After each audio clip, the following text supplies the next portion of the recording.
We hold these truths to be self-evident, that all men are created equal, that they are endowed by their Creator with certain unalienable rights, that among these are life, liberty, and the pursuit of happiness, that to secure these rights, governments are instituted among men, deriving their just powers from the consent of the governed, that whenever any form of government becomes destructive of these ends, it is the right of the people to alter or to abolish it and to institute new government, laying its foundation on such principles and organizing its power in such form as to them shall seem most likely to affect their safety and happiness.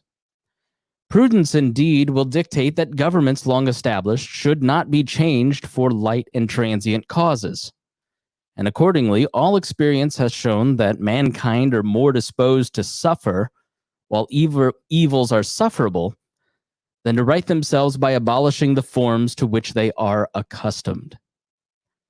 But when a long train of abuses and usurpations, pursuing invariably to the same object, evinces a design to reduce them under absolute despotism, it is their right, it is their duty to throw off such government and to provide new guards for their future security. Such has been the patient sufferance of these colonies, and such is now the necessity which constrains them to alter the former systems of government. The history of the present King of Great Britain is a history of repeated injuries and usurpations, all having in direct object the establishment of an absolute tyranny over these states. To prove this, let the facts be submitted to a candid world. I read the Declaration of Independence again this past week, and I would invite you to do the same. It will be in the show notes. It will also be on our website at we'relibertarians.com. And because I've been thinking a lot about the original promises of this country. Martin Luther King Jr., I think one of the most brilliant pieces of messaging that he had in convincing white America, especially, that they needed to walk with Black Americans of all types, of all regions, I should say, invoked the promises of the original founding.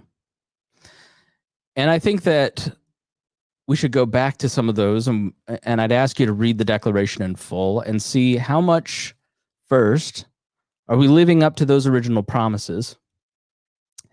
And also how many of those the king has.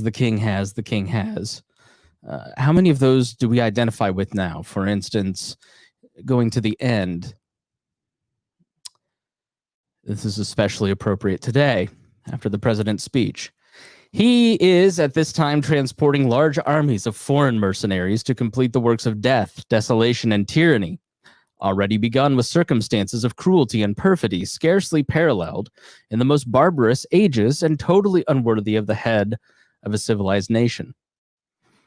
As you read through, you see that the founders were appalled with the lack of security, with the lack of justice, with the lack of rights that they had been granted by King George. And this is a list of a long train of abuses, as they say. I feel like the last 3 months have been every single identity group in this country waking up to the long train of abuses. And I think the most dangerous thing for this country is for people of different identities, different tribes, I guess, if you want to call it, the people that are supposed to divide against each other. The most dangerous thing for the government, for the police, for your mayor, for your congressman, and for your president is for people to take down divisions, appreciate differences, and start working together to establish true liberty for every single American. Divisions are things that we build. We build walls, we build fences, we build divisions by choice to keep certain people away from us. And each one of us choose certain divisions because it's easy to fall into our identity groups and see other people as others. The police, I am skeptical of political power. So, of course, I see the police as an enemy of the people. But as we'll see tonight, as I lay out some of the facts that I want to lay before you, not all cops are bad, and not all cops are good. And in these protests, there are a lot of protests who are fighting for liberty. They are fighting for the full promises of the Declaration of Independence. And I fully stand with them. And then there are people who are not. They're violent, they're opportunists, they're criminals. There are criminal police officers in these riots. There are good police officers. There are good protesters. There are bad looters. And we are a nation of 370 million individuals, but because the human brain is so prehistoric still, and we are still the same animal that we were 10,000 years ago, we have to continue to divide people, join tribes, and make enemies of each other. And as we centralize the government, and as we make the federal government bigger, especially as we homogenize the media, they have less resources. They're more constrained. They report the same things. You see you remember the Salem news outlets, how they all had across the country the same news report coming across. Public opinion becomes to homogenize as well. And so we've now let ourselves believe the lie that there are only two options in this country. And I don't think that that's true. And that's what We're Libertarians is about. We are here to reject tribalism and really isms of all sorts, growing the size of the central state in socialism. We're against racism. We're against most isms, because what that does is that divides people. It's a choice to divide. And I want to go through some of the things that I found over the course of the last few days through these protests, both the good and the bad, and give you my perspective on them and try to bring some clarity to the mess that is taking place across the country. So if you're new, my name is Chris Spangle. I am the host of We're Libertarians. It's just me tonight. I did not plan to do a show. I watched the president's speech tonight, which we will play in full later, and it pissed me off. And I just couldn't go to bed until I did this. So, but we've got a lot of video, and we're going to share some of that with you. But I first want to tell you where I'm coming from. And I think the words of the Declaration, the original promises of this country, are truly where I begin. So when I look at the killing of George Floyd, I see the state oppressing. It's difficult because people don't want to listen, because they don't want to be uncomfortable. They don't want to talk about issues of racial injustice. And so when somebody like George Floyd is killed, there is about a 24-hour span where everybody is properly horrified by what's happening. And then they start to find their reasons to be distracted by it. Well, this person was, now it's he maybe had drugs in his system, or, that why was he out going to the store anyways? It's I think George Floyd has resonated so deeply is because there's so few outs, especially for white America. He was a seemingly good man who just was struggling to get his life together. He had 2 days before, made a video about, what, I don't know. My point is that there's always an out on some of this stuff. And we see the protest, and then the protests became the thing that we talk about, or people flee to stances of indifference by saying things like whites get killed too. Just true, there are more white people that get killed in police shootings than black people, but that's because we're a majority. But the percentage of the population, blacks get killed by cops twice as much as whites. They say, what about Chicago and black on black crime? It's almost become at this point, like if you hear that, you know exactly what the person is saying. It's like a dog whistle.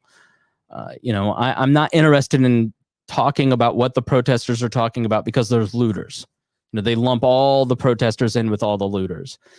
But I think what we have to understand is that, my experience in America is different than my friends on the Pat Down and Miss Pat or Dion or, Harry, my co-host here. And the more you talk to them about their experiences, you start to hear the differences of my life versus their life. And I was talking to a friend today, and and I know that I can't understand the experience fully because I am a white male and I grew up privileged. I had a good life. I had a good childhood. I have a good life now. The most oppression that I have suffered over the last 10 years was the last 3 months when I couldn't get my hair cut. And this friend and I were talking today, and he said, why are people paying attention more now? And I said, I think because whites suffered, the middle class American, people like me who grew up in Plainfield, Indiana, that was 98% white. I didn't grow up in a race baiting household. I didn't grow up with racist parents. I had parents that intentionally, they wanted us. There wasn't a lot of opportunity to go out into the world and experience black culture, right? The closest we got was buying Eminem records and NWA, but if you said anything growing up, if you heard anything racist, my parents would go out of their way to correct it. It was very important in my public schools that diversity was embraced, that sort of thing. But that doesn't mean that you don't grow up separated from what life is like for a lot of people in this country that don't look like you, because there is a presumption of guilt. I think it's hard. It's hard to have a mindset. A lot of what we're going to talk about tonight is mindsets, is deeply entrenched generational mindsets. First and foremost, political power. But when you grow up in a town that's 98% white, you tend to just think, and you turn on the TV and the culture is white, like you tend to go, well, this is the world, right? And when I read Miss Pat's book, Rabbit, I was just blown away. I mean, I read it 3 years ago, and I couldn't believe that there was experiences in this country that looked like third world experiences I had read about. It was truly eye-opening. And then I read a book called The New Jim Crow, and it shows you the system of laws, the Byzantine system of laws that exist to keep Black Americans from the promise that we read at the beginning of the show in the Declaration of Independence. And I have a right to be comfortable, right? Like my privilege is that I'm comfortable, and if I get in trouble, I can hire a lawyer. And my experience with the criminal justice system is different than most people. If I had paid with a counterfeit $20 bill at the place that George Floyd had paid with a $20 bill, do you think that they would have called the cops? Maybe. And if they had, and the cops showed up, do you think that they would treat me differently than they had treated George Floyd? Yeah, they would treat me differently. Now, that doesn't mean that I'm treated well by police. I had a officer draw his weapon on me a year and a half ago. It's the first time it ever happened to me. He treated me like a dehumanized criminal. So it's differences of degrees. And I think what we tend to do to avoid uncomfortable conversations is try to flatten the arguments and make it a binary choice, and you have to be on one side or the other, instead of looking at things like it's differences of degrees. So is political power a problem in America? For every person in the United States. Is it more of a problem for people of color than it is for white Americans? Yes. And so the response should be, let's expand liberty to have an equal experience across the board for everyone. I don't understand the need to knee-jerk run away from this conversation at all, because especially if you're a libertarian and you care about state power, there's a group of people, Black Americans, that have existed in America with the state's boot on their neck from the very moment they set foot on this continent. And it's only incrementally gotten better. It is certainly not as good as the majority of us have it. And so to look away and side with political power, with the government, I don't get it. You know, our Instagram is just full of people, oh, you're just race baiting, you're buying into the narrative. No, I'm supporting freedom. I'm supporting liberty. I'm supporting humanity. I'm saying there's a group of people in this country that the state has dehumanized, that society is dehumanizing. And it's up to me to recognize that I share some responsibility in correcting that. Because of the concept of in-groups and out-groups, right? So if Nancy Pelosi criticizes Donald Trump, that's not that powerful. You expect Nancy Pelosi to criticize Donald Trump. She's in the out group from Donald Trump's in group. But if Stephen Miller or Steve Bannon or Rand Paul criticizes Donald Trump, it has more impact because they're in his in group.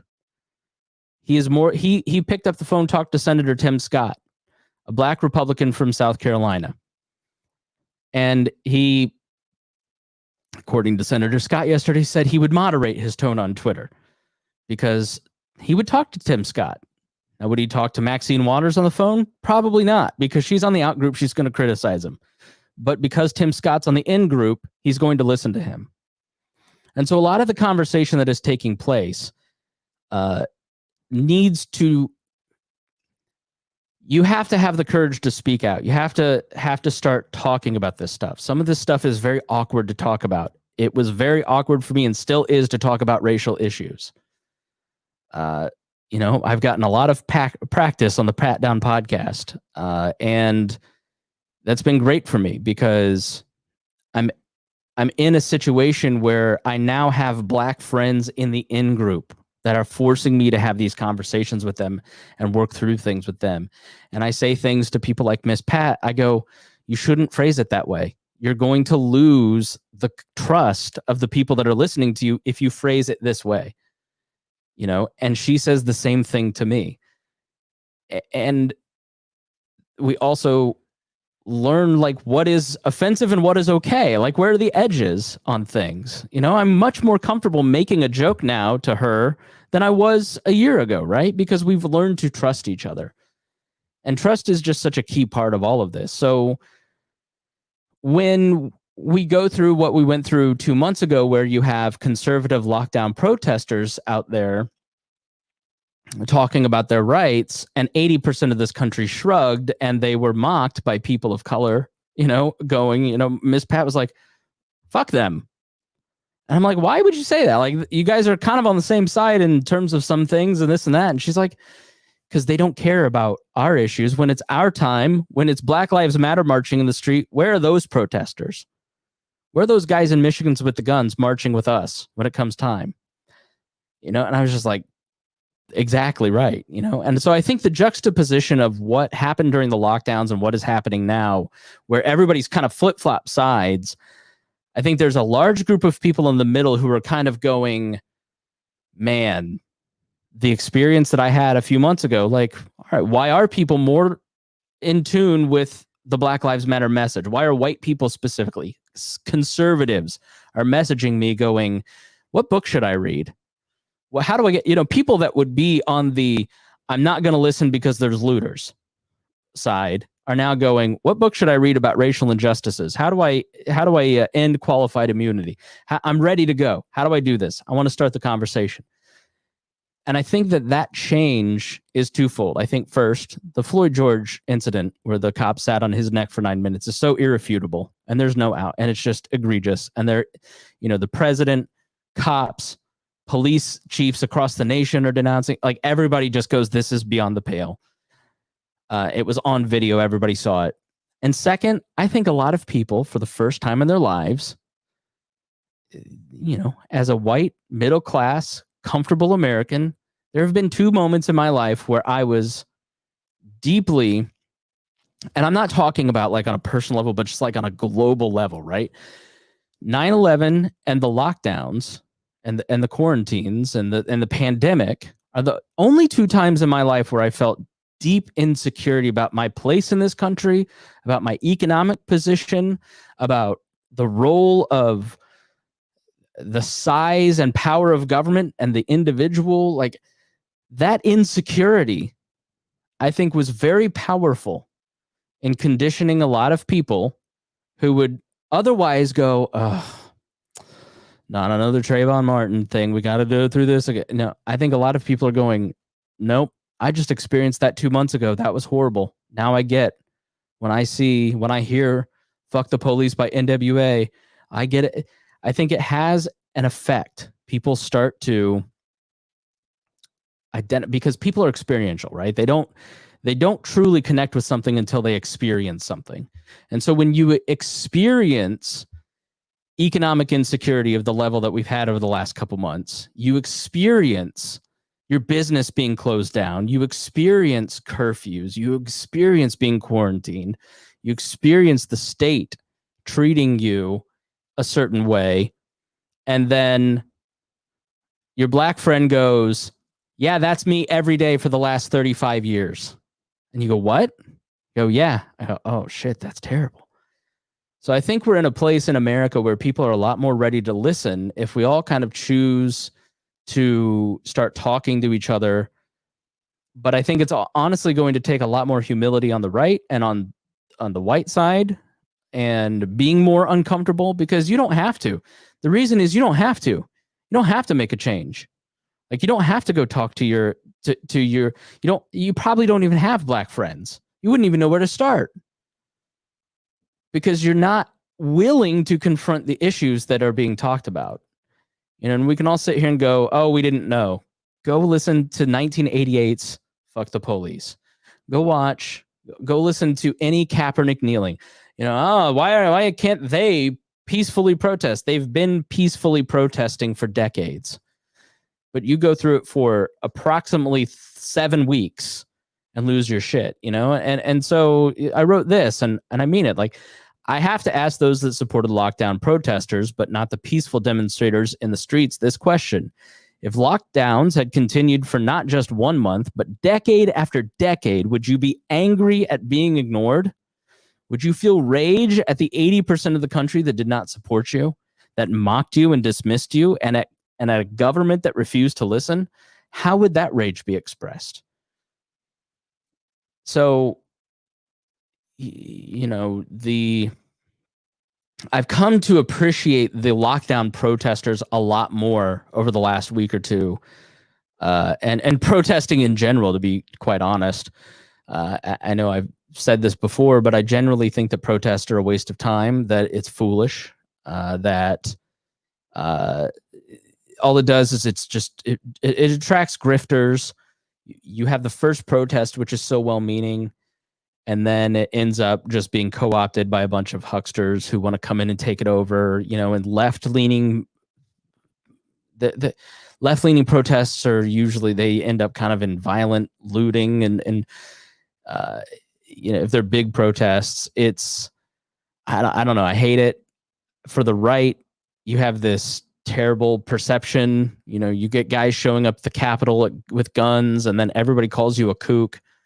And so it just never works out. It never gets its message across. But now that I've thought more about it, I don't think that Eric Holcomb here in Indiana would have lifted that curfew as quickly had it not been for those protesters putting pressure on him. You're not going to get an end to qualified immunity or a diminishing of the police unions or real chances at reform if it weren't for the people in the streets right now. So I'm kind of softening my stance on protesting because I've really thought a lot about it. It is funny to see the media how they covered those conservative protests 2 months ago with just total disdain, and they're not protesting. And I'll be honest, I did it too.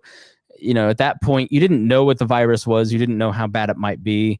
I think at this point, when you look at that particular protest where 500 people showed up to the State House, and there wasn't one case of COVID that came out of that, or you look at the Cass County pork plant here where 1,500 people got it, nothing came out of that. It's a different thing in June than it was in March. But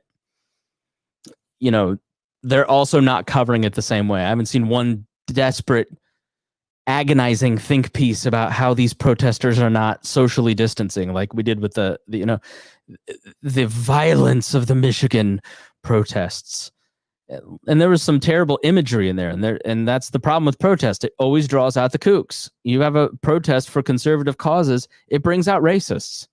There's no doubt about it. It brings out Klansmen. It brings out people with nooses. And that's what gets reported. If you have a protest like one of these Black Lives Matter protests, you get 99% of the crowd or 95% of the crowd is there to protest peacefully with their signs and to make a difference. And then there's 5% of the jerks. It's human nature. So, but it is interesting how these protests are, have the force of morality behind them, according to CNN, versus the conservative protests. And I will say, shout out to Reinhold, who should be here, but I told no one that I was doing this. He said, check out CBS, because Pluto TV, if you don't have cable, Pluto TV has a bunch of news channels now. So I was watching that, and I've watched a bunch of coverage of these riots over the last week and everything. And, and then I flip back to CNN and Fox News and MSNBC, and then I flip back to NBC and to CBS on Pluto. You get just straight news coverage on CBS on Pluto, but then you flip from there to CNN, and it's just straight editorializing. This is just a magnificent display of the things that I believe in. So be sure to check that out. So I'm probably much more eloquent in my writing because I can sit and think about it, which you can find at weirdlibertarians.com. Than I am here at the end of my day talking to you about things. But I first want to talk about the police, because I had an exchange with a high school friend on Instagram today who is a police officer. And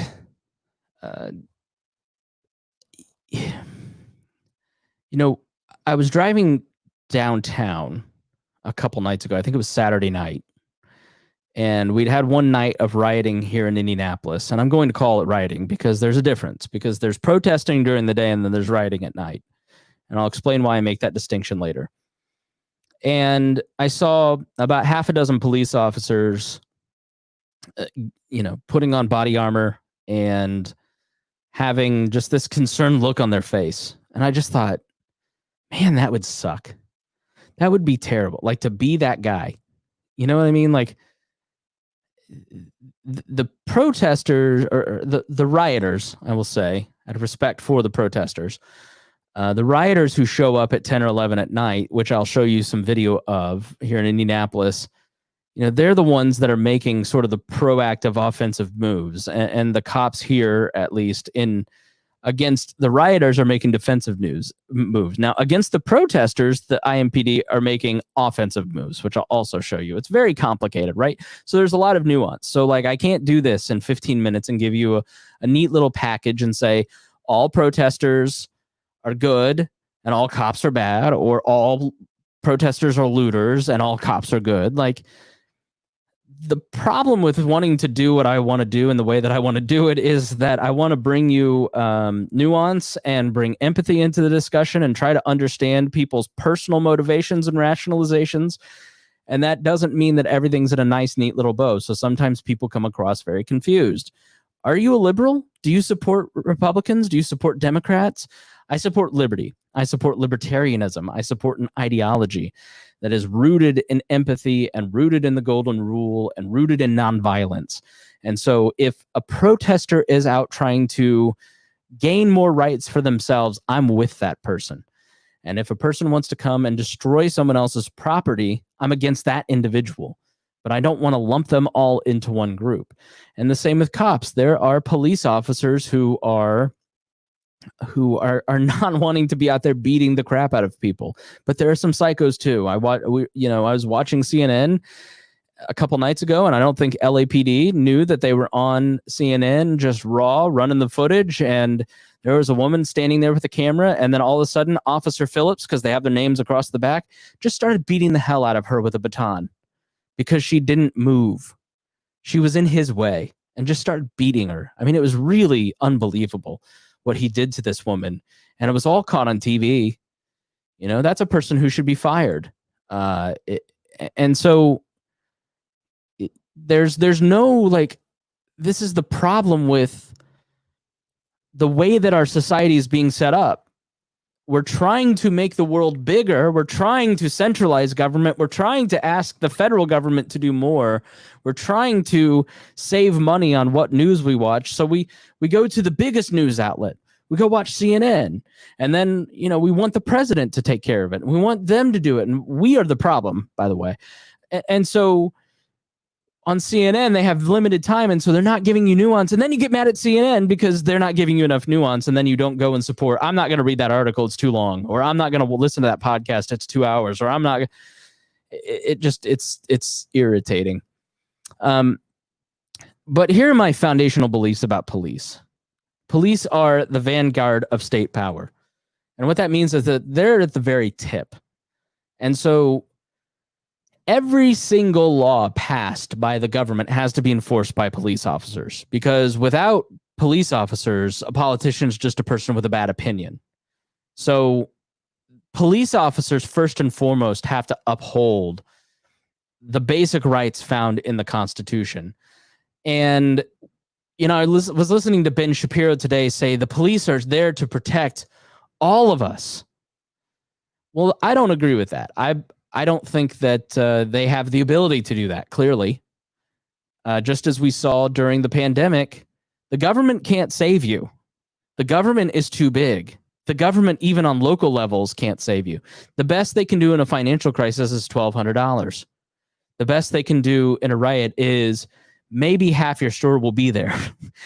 Like, the government cannot save you. If you're under the illusion that the federal government, the state government, or the local government can solve your problems, you are wrong. And so I'm partly libertarian because of the philosophical stance of don't hurt people, don't take their stuff, and don't use government to enforce your political opinions on other people. But I'm also a libertarian because of the utilitarian argument.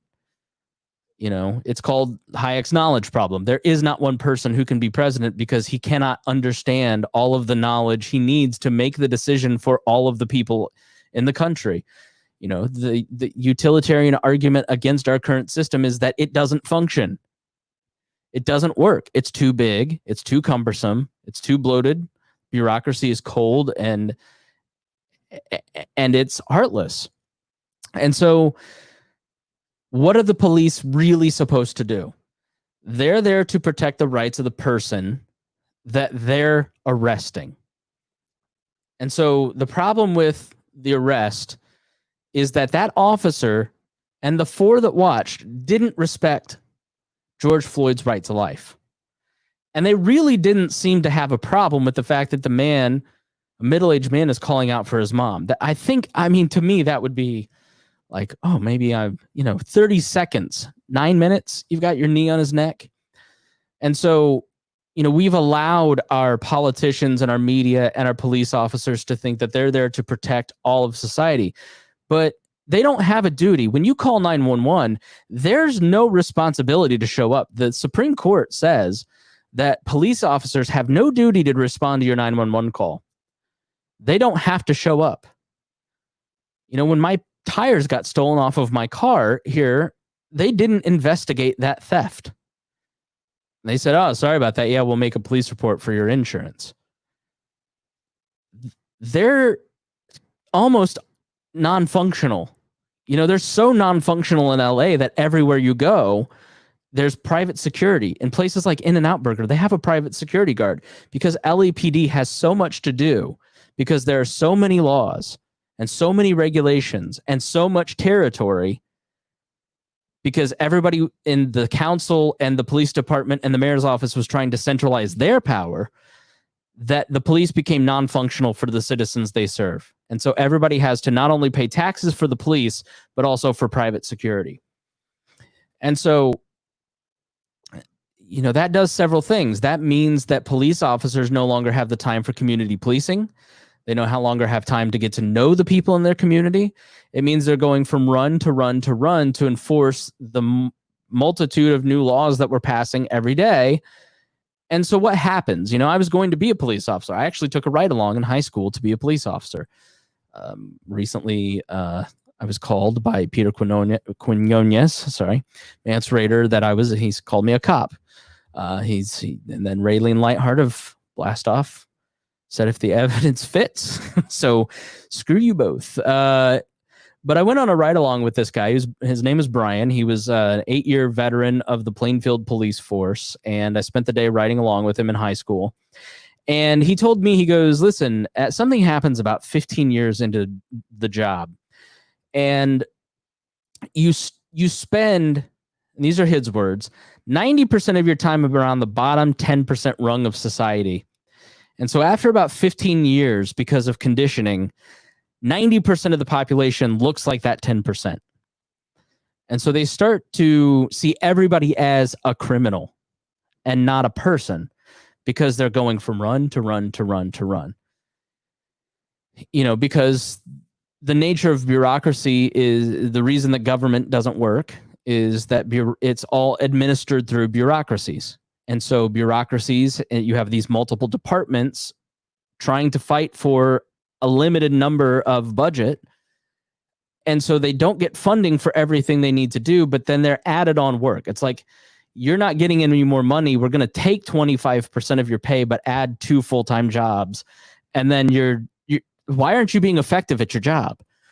And so part of the dysfunction, a large part of the dysfunction in police departments is council members and mayors and town councils.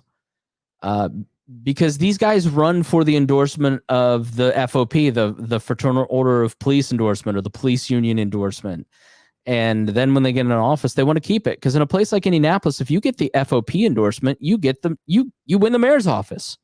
Mayor Ballard won it in 2007. That was a big reason he had an upset victory against Bart Peterson, along with property taxes. So, you know, it is important that they pass legislation to keep that endorsement, because that means so much to the public. Again, it goes back to us. If we didn't put so much stock in the FOP's endorsement, then they wouldn't fight so hard for it. And so what is happening with a lot of police officers is happening with a lot of teachers too, and a lot of government folks. You know, IMPD officers right now feel completely abandoned by the governor. They feel completely abandoned by the mayor. They feel completely abandoned by the council. These guys are not out there doing anything to help them. They're just being sent out into the streets. The police department's handling everything. There's no additional resources that I can see coming from any, you know, there's no leadership. The mayor's not out there talking to protesters. The mayor's not out there calling other agencies. He's not trying to calm any fears. He's not doing anything that I can see here in Indianapolis. And so the cops feel totally abandoned. They feel under-resourced. They're taking all of the shit from the public. They're taking all the insults from that. And so what do they walk away from this situation with? A worse attitude towards the public. Now, here's what I'd say to you police officers. Quit doing your job. Don't be complicit in it, because a bureaucratic state has one flaw, and it refuses to hold its own accountable. And so, you know, government is a monopoly on force, and it uses its power to absolve itself of wrongdoing. And we have gotten away from any system of accountability. And this police officer friend of mine said, this is a system that holds everybody that is committing a crime accountable. It holds everybody, but only police officers are accountable, basically, is what he was saying.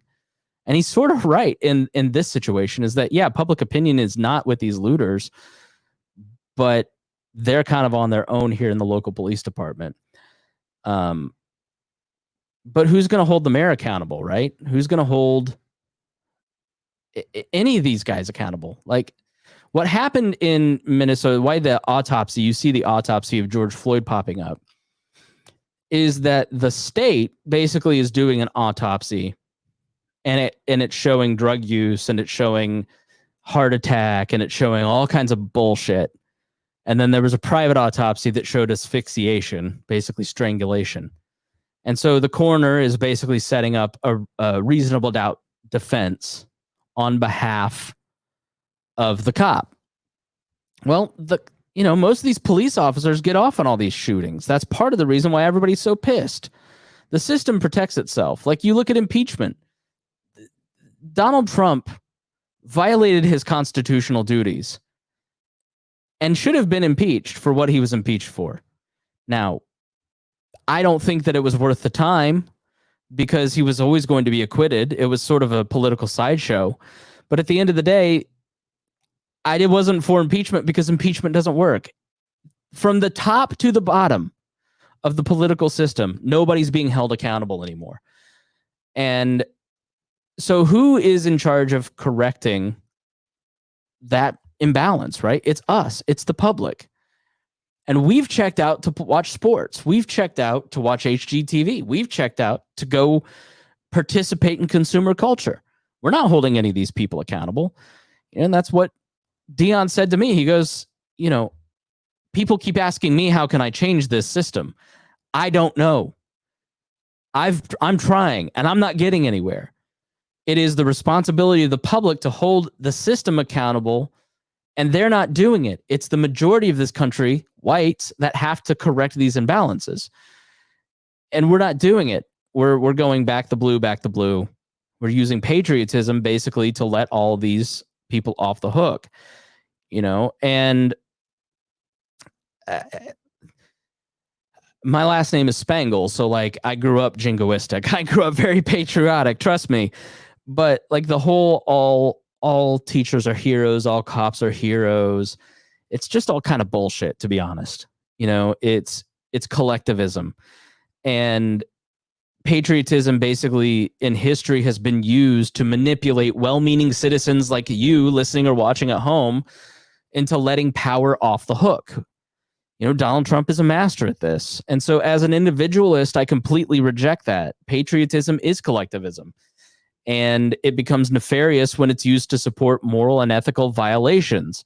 And so if you watch something like the One Child Nation documentary on Amazon Prime, you hear time and time again, I was doing my patriotic duty, killing these children because I knew it was wrong, but I was just following orders. And if I didn't obey, then I was going to lose my job or I was going to lose this incentive. And so you remove agency from the person who is carrying out those orders. And so you get a guy like the killer of George Floyd.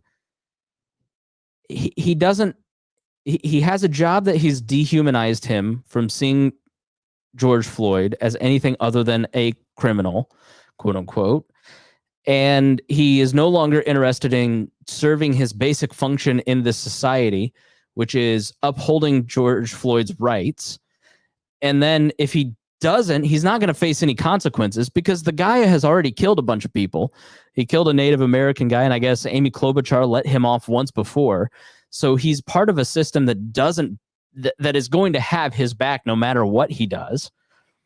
And then he has a public that's going to support him because of patriotism. And so, and he personally no longer has to feel guilty about his actions because he's just following orders. He's not the one passing the laws. That's the politicians. My conscience can be clean. It's absolved of guilt. I wash my hands of it because it's the mayor and the council that is passing these laws. I'm just following orders. And so, you wonder why you start to find more police shootings, or you hear more about it. You see more illegal acts. When no one faces consequences, there are more bad consequences. And part of the problem of what we're setting up in America today is we're removing the consequences for everyone. And progressives, you're the worst at this. You want to use the state to protect everybody and make everybody just feel okay. The reality is you can't protect everybody. You can't make sure that when I walk out of that door that I'm going to walk in safely. You don't have the ability. You don't have the power. And when you try, you remove my responsibility for making sure I come home safely, making sure my family's taken care of, making sure I have money in savings, making sure I have my bills paid on time, making sure that I have health insurance. Because the more you try to do for me, the more you enable me to make bad decisions. And then when you fail because you have the inability, you have no ability to follow through on any of this, I'm worse off. And so we keep asking on both sides of this Stockholm syndrome of the two-party system to do more, fix this, do more, fix this. Ben Shapiro saying today, why isn't the president on TV? He needs to be on the TV tonight saying the federal government's going to stop these riots. He doesn't have that power. He's incapable. And the more you ask him to fix the problem, the worse he's going to make the problem. Look at testing for COVID-19. Well, we want these tests to be safe. So let's make sure that the CDC does it. So instead of 16 labs working on tests, you have the CDC working on tests. You have 1 point of failure or 1 point of success instead of 16 points of failure or success. And they failed, and they wasted 6 weeks, and a bunch more people died. In New York State, we outsourced who goes into nursing homes and doesn't because we've given that power over to Andrew Cuomo, and he made the wrong decision. And he forced nursing homes to take COVID patients from the hospitals. And he's responsible for thousands of more deaths. But you think he's a hero. Donald Trump's the cretin, but Andrew Cuomo kills an extra 4,000 people in his state, and should be vice president. We're rewarding failure. These people fail up. In the governmental system at every level, when these people fail, when they have a 40-year record of failure, we make them the presidential nominee. And you end up with Joe Biden or Mike Pence as vice president. I mean, there isn't a bigger record of do-nothingism than Mike Pence. He was the worst governor in modern Indiana history. And that guy's vice president, and he's the one running the COVID task force for the White House. It just boggles my mind. Like, it's the Peter principle at work. And the reason Andrew Cuomo is sending COVID positive patients back to nursing homes is because the big hospitals are saying to Andrew Cuomo, who they give a ton of money to, we need to clear the beds. You need to get these people out of here, do what we want, or else that money is going to dry up. Yes, boss, I'll send those people right back. It's Tammany Hall all over again. These corporations, they control these politicians because none of them have a spine. Politicians are there is one true power in this country, and it is the people of the United States. It is the people of Indianapolis. It is the people of Indiana. It is the people of Texas. It is the people of Los Angeles. It is public opinion that terrifies large corporations, small business owners, politicians of every stripe, bureaucrats. The people terrify them. They're terrified. And the biggest fear that they have is that we're all going to get it together and start actually being nice to each other. Because once they can stop dividing us and pitting us against each other and controlling us and, scaring the shit out of us, we're easy to control. And so let's not move on to the next thing. Let's not do what we always do with this and be really upset that George Floyd died and do nothing about it. There's a ton of solutions out there. Justin Amash has introduced a bill to end qualified immunity, which basically means that if you're a government employee, you get immunity. Force payouts for police brutality to be paid for from police pensions. Instead of me paying for it as an Indianapolis taxpayer, take it out of their pensions. Because all of a sudden they're going to start policing each other. Change internal affairs to a private organization with an oversight board of community leaders from across the political spectrum. And that includes libertarians, because it shouldn't be a two-party board. It should be independent people. There are tons of ideas out there to start ending this stuff. End the war on drugs. Let's stop all this bullshit. And frankly, it's you boomers. Oh, if we legalize marijuana, look what happened. We have riots in the streets because we legalize marijuana. No, we're cracking down on drugs, and we've completely rotted out the bottom rungs of our economic ladder through forcing them into selling drugs because there are no other economic opportunities, because you boomers wanted to have Cheesecake Factory and McMansions on concrete slabs that are going to be dilapidated 30 years after they're built. I mean, what disappointment, what a disappointing generation that is. I mean, we didn't know. We just didn't know. No, you could have listened to Fuck the Police by NWA, but instead your generation put a sticker on it that said little old me shouldn't listen to it because it might rot my brain. You could have fixed things after the 92 riots, after Rodney King got beat. You know what you did? Nothing. You built McMansions. Just millennials, Generation Z, we can't make the same mistakes as boomers. We just can't. And I know it's exhausting. I know that every day is another news cycle of a thing that you've got to care about. I'm living and breathing it every day. The fact is that people's lives are on the line. And it's not good enough to just passively sit by and watch it all move along. So it's police officers. I know that you're not all killers, that you're not all bad people. I know that you do a lot of good, and that there's a lot that happens in the community that like when I was on this ride along, he goes, most people don't hear about the good stuff that we do. And he told me several different charitable things, like somebody had been stopped on the highway and they all raise money. Like, these guys have families too. But nobody ever goes and connects with police officers on a human level. I'm sure that through these protests, as protesters start talking to police officers, friendships are going to develop and people are going to quit the force or change their force, because it goes back to the in-group thing that I was talking about earlier. Police officers, you can change your departments. You have more credibility than me, a libertarian podcaster, has. I can show up outside of and hold a rally outside, and you know what? Everybody's going to go, what the fuck does he know? He rode with a cop one time when he was 17.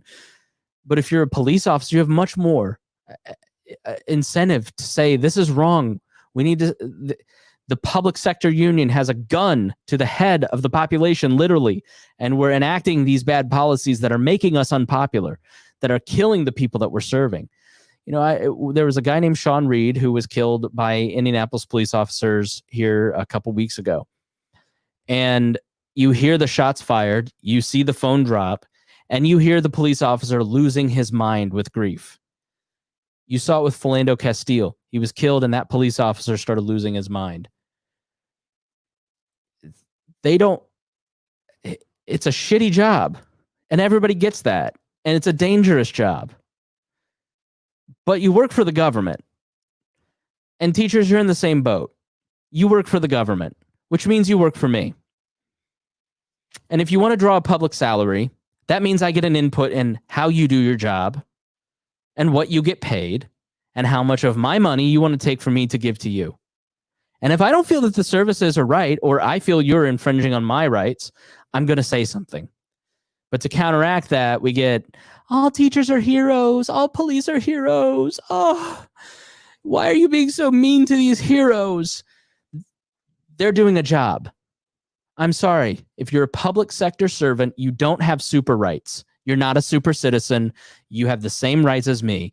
And if you put your knee on the neck of a citizen and you kill him, you're a murderer. And you should go to jail after you get a fair trial, right? I'm okay with the fair trial. I'm not one of these people who thinks you should just be executed immediately. But you don't have super rights. And I think most police officers and teachers would agree with that. Like, they're touchy because they're constantly criticized. But you work for the government. You work for me. Sorry. Like, if you don't like it, go do a different job. In fact, we'd like to have a lot of you quit. We'd love for the public education system to be non-functional so we can then start homeschooling our kids, because I think this pandemic was good because a lot of parents are going, this is the quality of teachers that we have teaching. This is the quality of administrations that we have. I think people who work in these jobs internalize that criticism, and it isn't that people are criticizing you. It's not that people dislike you as a person usually. It's that people are upset with the system.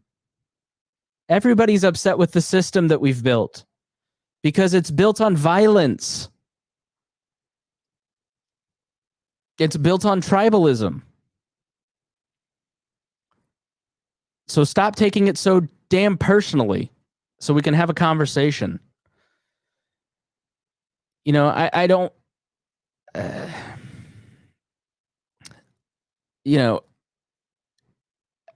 where should I go from here? Like I said, I don't think that all cops are bastards. I think there's good ones. I'm not trying to call you out. I want to make the point that I think that some of you don't want to be in the system that you're in. And it sucks. Soldiers, you're in the same boat. Teachers, you're in the same boat. The largest amounts of people that like our Facebook, the top 5 groups of people, according to Facebook statistics, that follow our 100,000 Facebook follower page on Facebook, are all 5 of them are public sector employees. Some of our biggest, patrons, some of our biggest supporters, they're public sector employees because they know how much this all sucks more than we do. So I want to share a couple of things that I thought were really touching. People are so divided.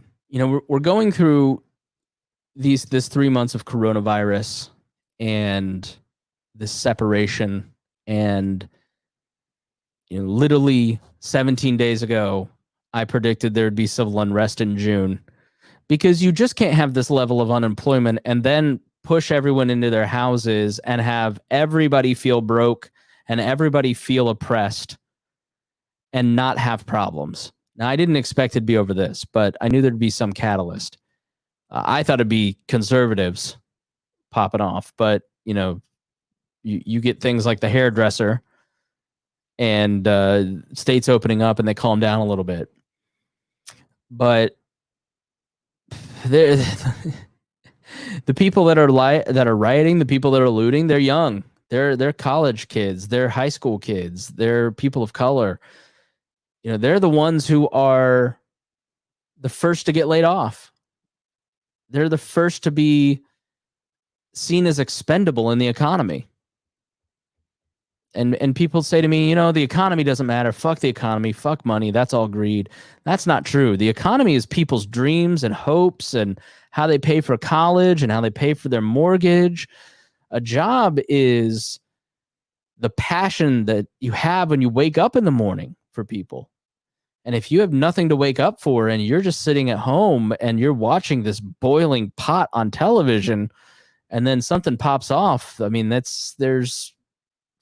was never going to be good. And I heard that one LAPD source told CBS that this is already worse than the 92 riots because it's so much bigger. It wasn't just contained in Compton. It was so much bigger across LA. So before we beat up on the cops too much, I just wanted to say that I'm trying to understand you, even though I am in opposition to the power that you have, because I'm trying to come at it from an empathetic point of view and understand where you're coming from. But you should quit. and there have been moments of leadership from police captains and sheriffs and police officers across the nation that have been absolutely beautiful and touching. And I want to share a couple of those. The first is from ABC Nightly News. So check this out. Finally tonight here, we promise to stay on those images that are just as important. Tonight, so many of you at home reacting to our story last night here. The moments playing out across America. In so many communities, the peaceful protesters welcomed by the officers. In Bellevue, Washington, Police Chief Steve Milet and a demonstrator embracing. In Miami, you could see the line of law enforcement, and then the moment it all changes. A highway patrol trooper walking up to this woman, hugging her. She was grateful. I love you, man. I love you, man. In New York's Times Square, an officer who was kneeling, raising his arms. A demonstrator then shaking his hand, the two then hug. You could hear the cheers erupting in the crowd. And it was last night here, we introduced you to Genesee County Sheriff Chris Swanson in Flint, Michigan, who told the demonstrators there, "We are here for you," asking, "What can we do?" When they said march, he did. Tonight here, what he said. The only reason we're here is to make sure that you got a voice. That's it. There we go. Don't think for a second that he represents who these cops are from all over the county and around this nation. We go out there to help people, not do that nonsense. There we go. I'm just going to tell you, we want to be with y'all for real. So I took my helmet off and laid the batons down. I want to make this a parade, not a protest. These cops love you. That cop over there hugs people. So you tell us what you need to do. Walk with us. Walk with us. Walk with us. Walk with us. Walk with us. Walk with us. Let's walk. Let's walk. Saying, "We will protect you. We are with you." They said, "March with us." And so he did. I'm David Muir. I will see. So there was another community that they highlighted in this where they've started to take some of that same tactic in Camden, New Jersey. In Camden, ABC News writes, part of the police's new beginning also included developing a very progressive use of force policy. It mandates the sanctity of life. Force is a last resort. De-escalation is mandated. It's not just a policy, Wiskoski said. We train with it every day. It's a constant reinforcement. You can have a perfect policy, but if you don't constantly train, it's forgotten. Excessive force complaints in Camden have seen a 95% drop since 2014, with just 3 complaints in 2018 and 2018 night each. Meanwhile, violent crime rates, too, have come down in the city. As at the conclusion of Saturday's demonstration, police held what they called a pop-up barbecue for residents, including hot dogs, hamburgers, and a Mr. Softy ice cream truck. Officers are doing more barbecues on Sunday, Wiskoski said. There's no alternative. We can't impose our will on a community. It's the community and the police together, and that's what we're doing in Camden. That's leadership. That is somebody that understands their responsibility. That is somebody that says, I know how it is done, but I'm going to do it differently. And I'm sure there are people that took umbrage with it. I'm sure there are people that in the department that change is hard, especially when some change is so deeply ingrained in everything that's going on. But that's leadership. Billy Graham once said that courage is contagious. When a brave man takes a stand, the spines of others are often stiffened. And what happened in Flint, Michigan is going to change things across the nation. What is happening in Camden can change things across the country. But it takes somebody in the in group stepping up and saying, I'm going to do it differently. And I'm going to recognize people's humanity. I'm going to become friends with people. Because you know what happens when you start to build trust in a society? Let's say there's a long, I'm not saying anything that people don't understand here. There's a lot of mistrust between the black community and police. And so what happens when you start building trust? Crime goes down. You know why? Because people don't want to live in the middle of crime, and they don't want the knucklehead next door running, doing the shit that they're doing. People they don't want to be hassled. They don't want to be bothered. And they don't want somebody knocking on their door, beating the shit out of them, be it a cop, a drug dealer, whomever, right? Like, people want to live in safety. And if they find that they can find partners that they trust, they're going to take that chance. But it means the supposed two sides starting to have a dialogue and making real change. But the change has to come from power. The change has to come from majorities. The change is to expect minority, and I don't mean minorities in terms of people of color, but to expect the minorities to change the way things are done, that's impossible. It takes a majority of people in a geographical area to make real changes. And it takes people within the certain in-groups making inroads with out-groups and everybody starting to talk together. So I thought that was a great story. I want to there was a couple other really nice incidents before I get to the awful stuff.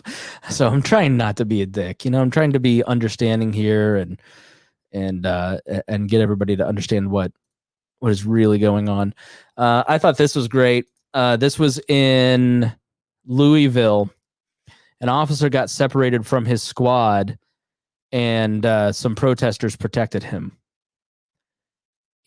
And it's just people saying, I'm going to do what's right, and this person, even though I disagree with them, is deserving of protection, and we have the ability to protect them. And what these guys here are doing? They're modeling for this guy what the majority of police officers should do. And so this guy, because these guys have built trust with him, is going to go back and start working on building trust between these two groups of people. So that's tremendous. The reality is that people are starved for love. Not kindness. Kindness is bullshit. Being nice is bullshit. What people want is love. What those guys surrounding that cop are doing, they're loving him. What that sheriff did in Flint, he's loving the people he serves. People are starved for love. And so when you find love and you demonstrate love and you make yourself personally vulnerable, people appreciate that effort. But it means you have to be uncomfortable and you have to make that choice. Because the guy in Flint, Michigan didn't have to do that. There's a cop who made a video about how he was against the lockdowns and how he felt he was violating people's rights, and he spoke up, and you know what happened? He got fired. And Radley Balco made the great point on Twitter. Those 4 cops, had they intervened, or if a citizen had intervened in George Floyd's killing, those cops would have been fired and those people would have been arrested, because that's the system. But I'd rather see you go to jail for a good cause than to see a man die. Love, the opposite of love is not hate. It is indifference. It is apathy. And in all these different groups, it takes everybody choosing to stop participating in indifference and start participating in love.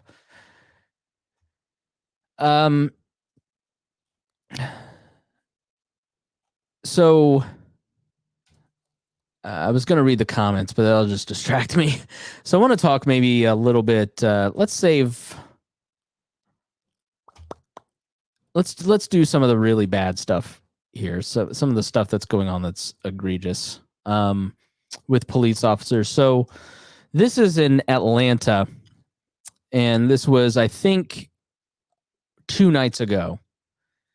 And the problem with curfews is that it makes a criminal out of everyone. And it's just like the lockdown curfews.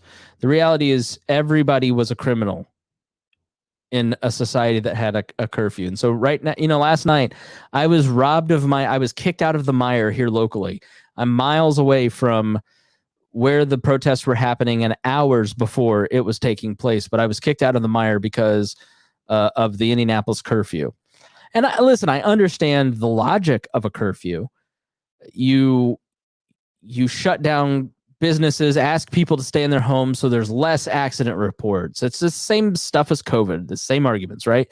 Police don't have to go to Meijer to take an arrest there because they've got to shift their resources downtown. I get the logic of it, but this is why I don't support curfews, because liberty is too precious to lose for logic sometimes.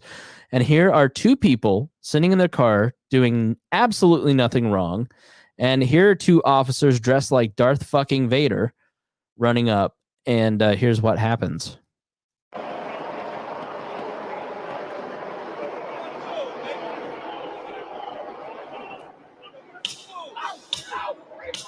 Those are a cop breaking the window. They're trying Come to me right now. They're trying to drive away. Right now. Come to me right now. Come to me. Cop breaking another window. Come to me right now. This woman just got tased. Cop pops the tire so they can't drive away. Come to me right now. Man tased, woman tased. Woman drug out of the car.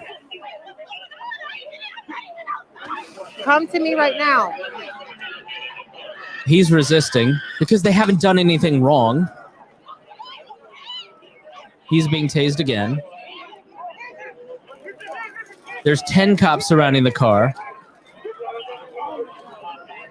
They're tasing him again. There's now 15 cops around the car.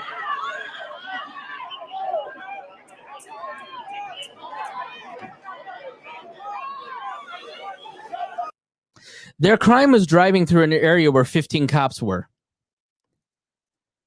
So that's the effect of curfews. And those two cops were actually fired. The mayor of Atlanta, I think, is doing a pretty bang up job down there in curtailing some of this stuff.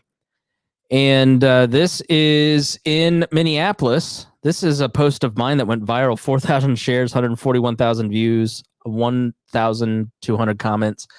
And everybody, like me in my line of work, goes, man, wouldn't it be great to have a viral post? And then you have a viral post. And it's the worst thing that ever happens because it's just nothing but people going, well, they should have just not been on their porch. So this was a professor who was sitting on her porch with a couple of friends at her home in her neighborhood, and the National Guard rolls by, and a Humvee rolls by, and then basically a troop of 30 or 40 cops start marching by, and listen what happens. Oh, there's more. Look at this. They just keep coming. Oh, go inside! Get inside! Get inside!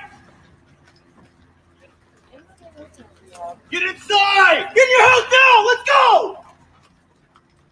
Light him up! Go inside now! Get in the house!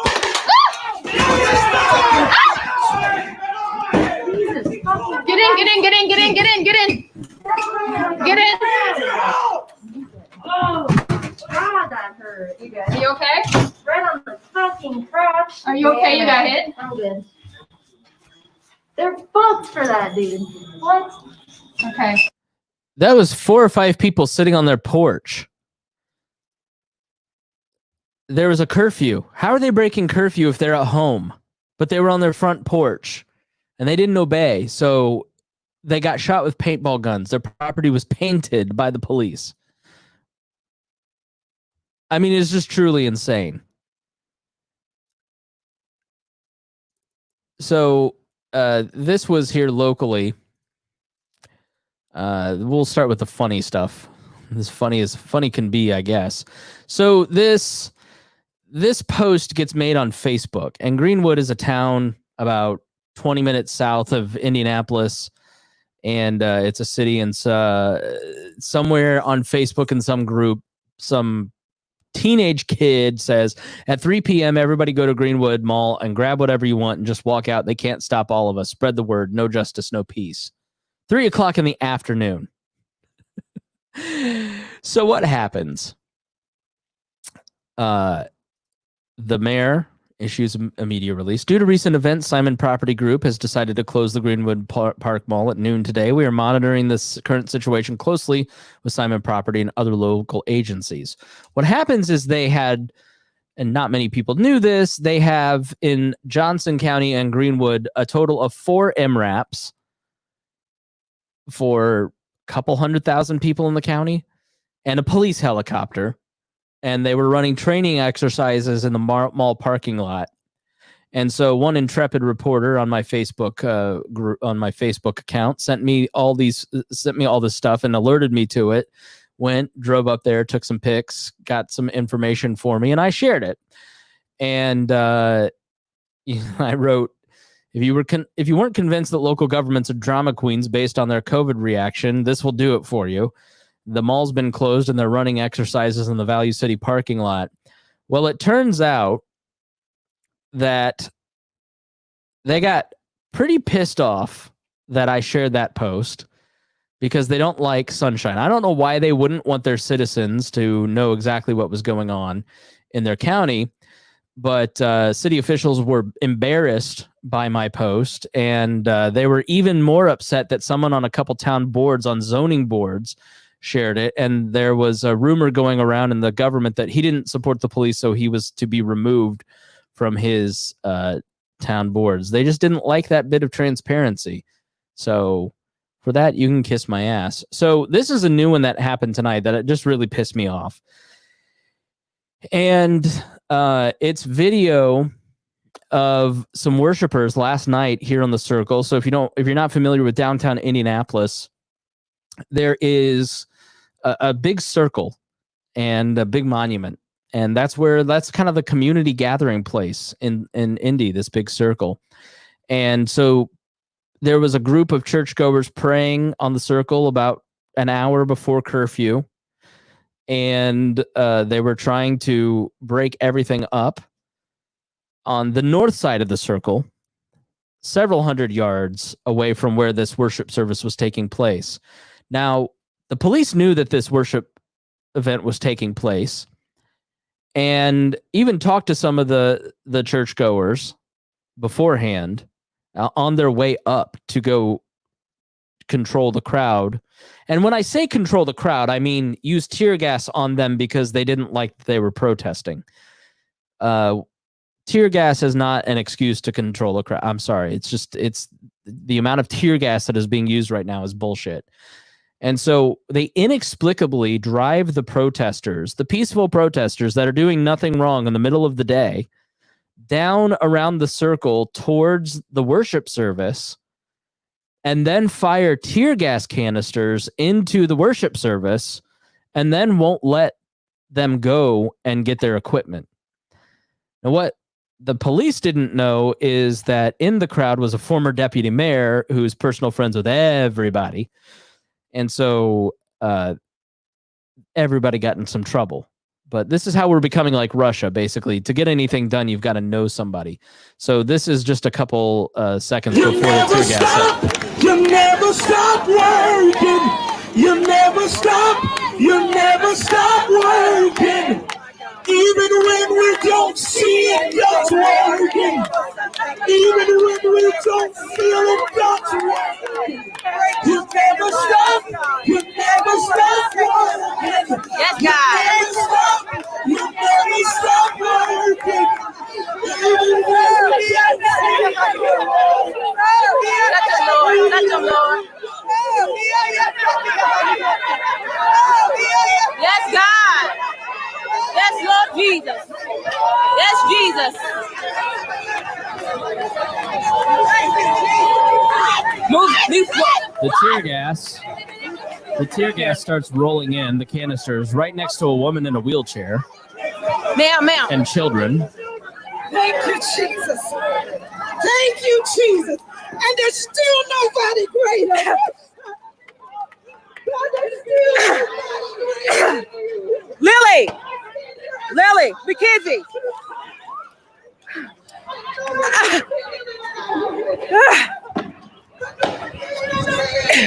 Gail, where's Lily?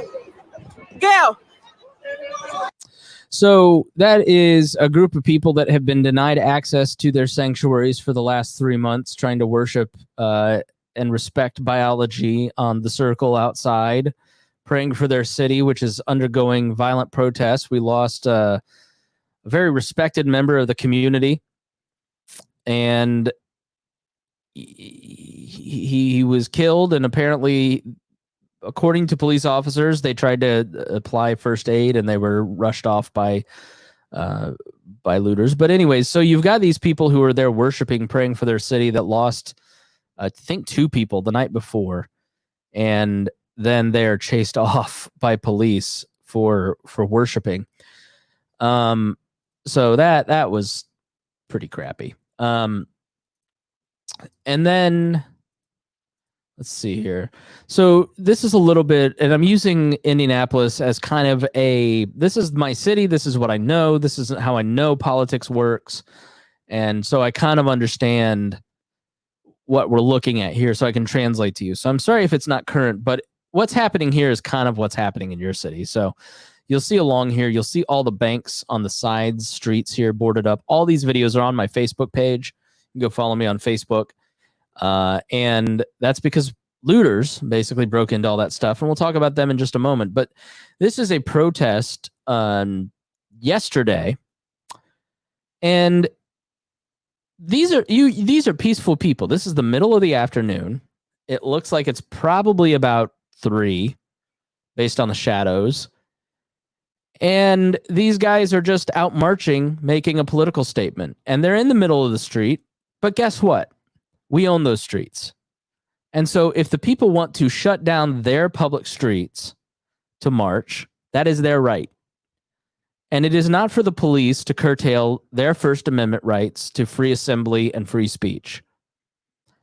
But we have gotten to this idea that somehow the person who is inconvenienced by the protest has more rights than the person exercising their First Amendment rights. And that's a complete bass-ackwards way to view the intent of what the founders believed. The point is that these guys have the right of way. The minority has more rights in this instance than the person who is inconvenienced. Because the people who need to be inconvenienced are probably the ones who can help make a difference. And so when police officers come and try to disperse a peaceful protest in the way that they're doing, it escalates the situation. It's the opposite of love. It is the opposite of Flint, Michigan. And so I want you to watch this. This is how peaceful protesters are being treated by the Indianapolis Police Department. And it's happening in your city. It's happening across the nation.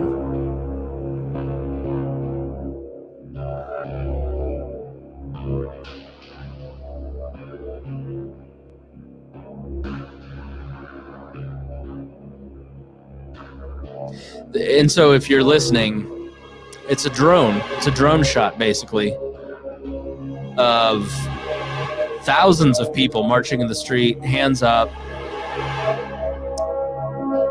Streets are basically shut down because they're so full in the streets. Boarded windows all across. So then police shut down their own side of the street, and they begin firing tear gas cannons. They hit one man in the head to disperse the crowd, because we wouldn't want those people that are parked at an intersection to be inconvenienced. And so I think it's wholly inappropriate to use tear gas to break up a protest such as that. So let me see here. Let me just kind of look at my prep one more time to make sure that I'm covering the good to bad stuff before I make my final point here about stuff. Let's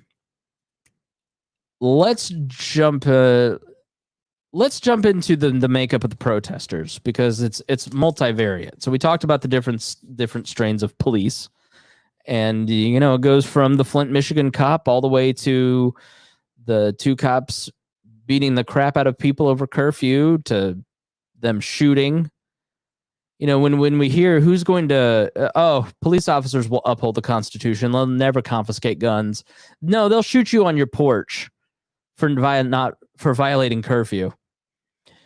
There was a great video that, you know, I'm really proud of young Stone Aldridge, who came to us from Georgia at 19, and, you know, young 19-year-old Georgia kid, not usually very progressive on race. And I log into Stone, and I swear to God, it looks like Ryan Lindsay has been on our Instagram now, because he's turned into Wokezilla. And so I'm really proud of him. And it's because Stone didn't have to listen, and he doesn't have to be uncomfortable when his family doesn't get why he believes what he believes. But he's just been listening, and he's been paying attention, and he's been trying to understand the experiences of other people. And he's come a long way on this stuff. And so I log into the Instagram one day, and there's this 2-minute video of two guys talking to each other with an enormous amount of passion. And I teared up watching this. And so, no, I will never understand what it is like to be black, and to understand how the system treats my black friends versus me, right? I don't have that. I will not have that experience. But a friend said, yeah, that's true. But, you know, as a parent, when my friend's kid got cancer, my kid didn't have cancer, but I still had empathy for that person and their struggle. And when you watch this video, you feel the emotion. You empathize with the struggle. You hear the fear.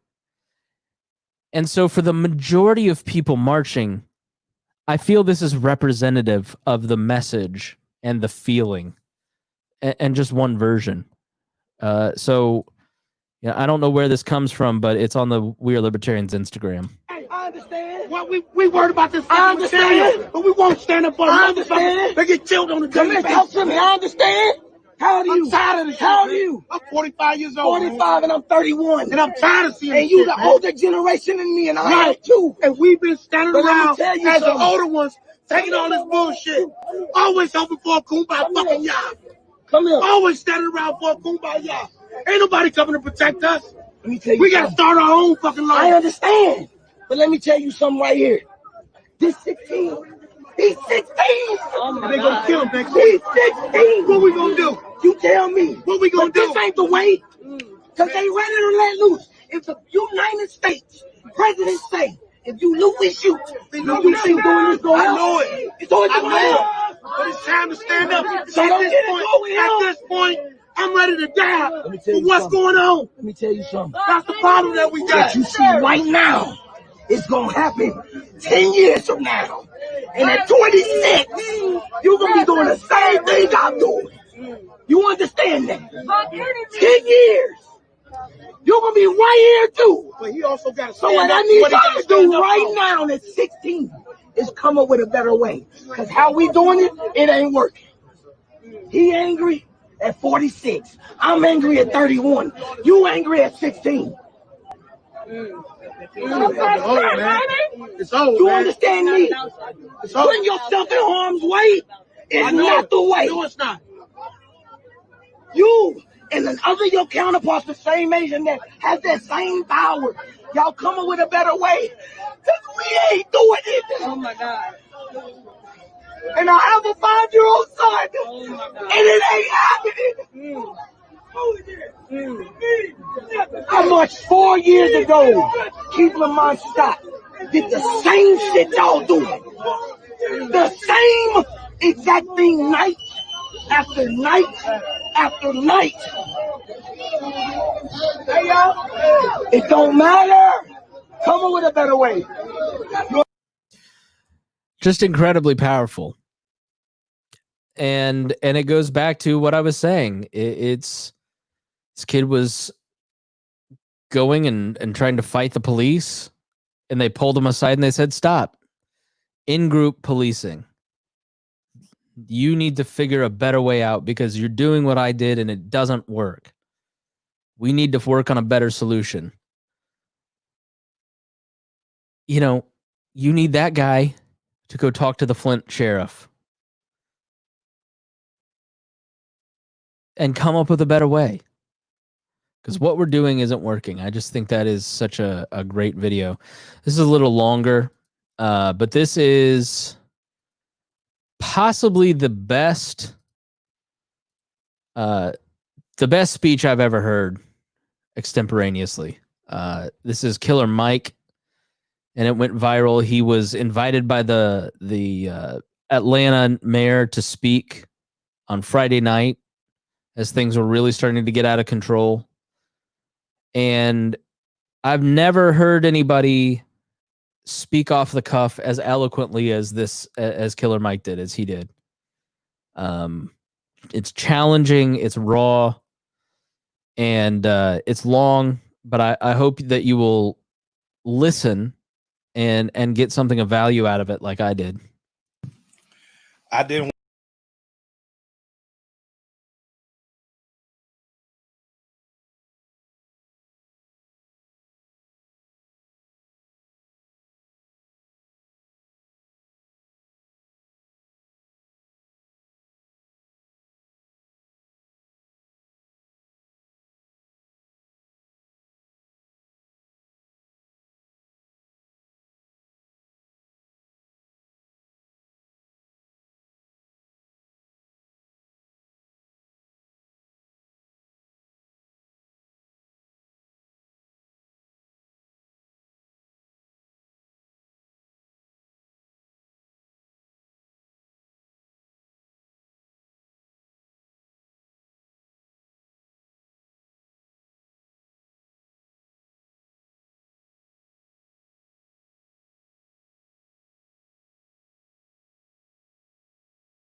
Mrs. Alice Johnson, Apparently the sound cut out, so police officer.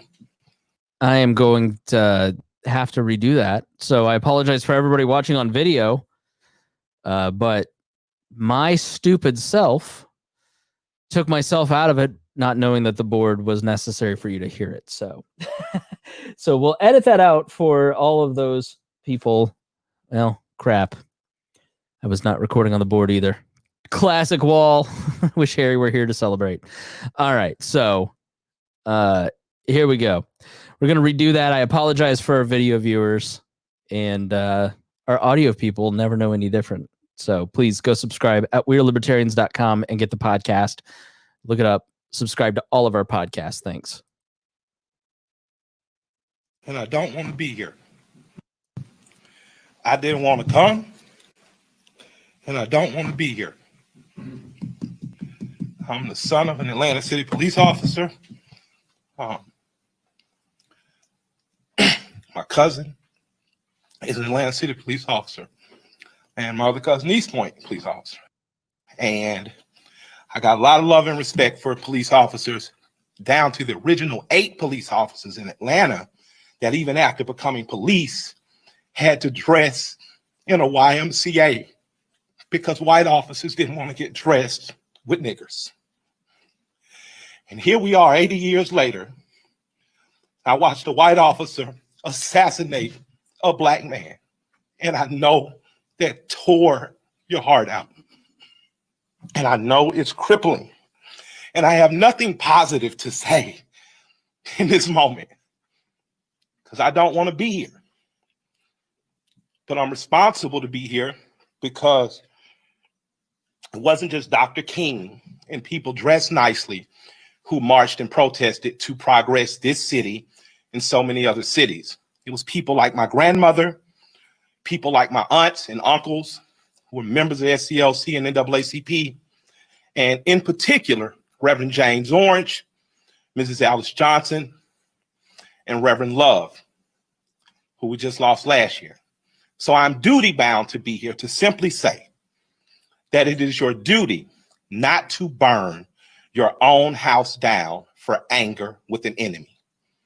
It is your duty to fortify your own house so that you may be a house of refuge in times of organization. And now is the time to plot, plan, strategize, organize, and mobilize.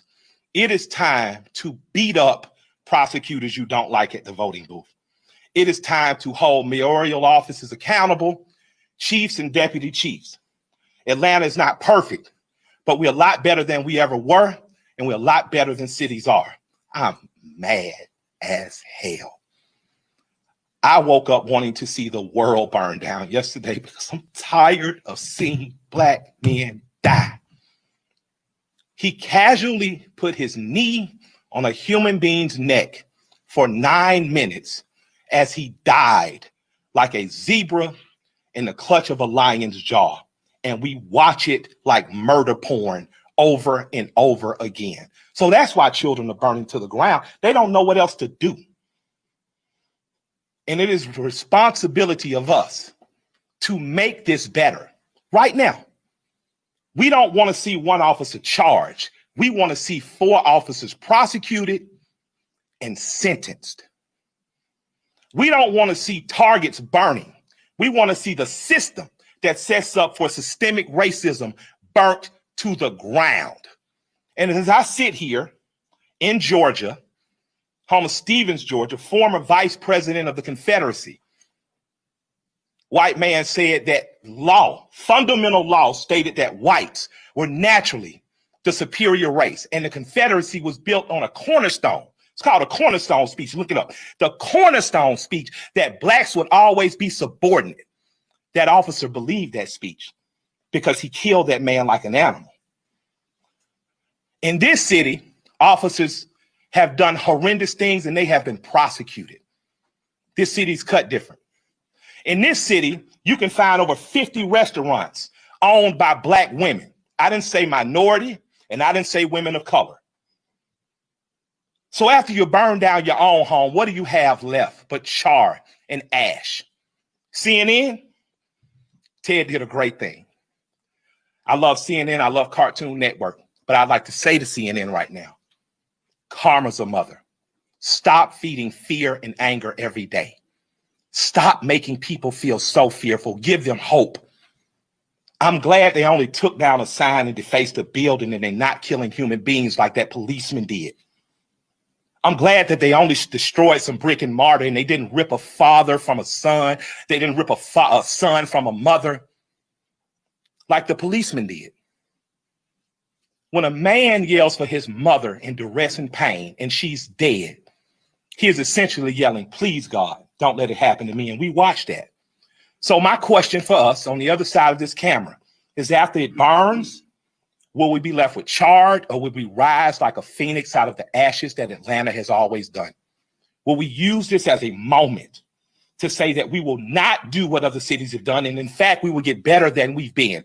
We got good enough to destroy cash bonds. You don't have to worry about going to jail for something petty. We got smart enough to decriminalize marijuana. How smart are we going to be in the next 15 or 20 years to keep us ahead of this curve? So that, much like when South Africa suffered apartheid, you had Andy and other politicians that could make sure that Atlanta said, Coca-Cola, we love you, but if you don't pull out of South Africa, we're going to leave. We're not going to drink Coca-Cola anymore. Coca-Cola jumped on their side and apartheid ended. So we have an opportunity now. Because I'm mad, I don't have any good advice. But what I can tell you is that if you sit in your homes tonight, instead of burning your home to the ground, you will have time to properly plot, plan, strategize, and organize and mobilize in an effective way. And 2 of the most effective ways is first taking your butt to the computer and making sure you fill out your census so that people know who you are and where you are. The next thing is making sure you exercise your political bully power and going to local elections and beating up the politicians that you don't like.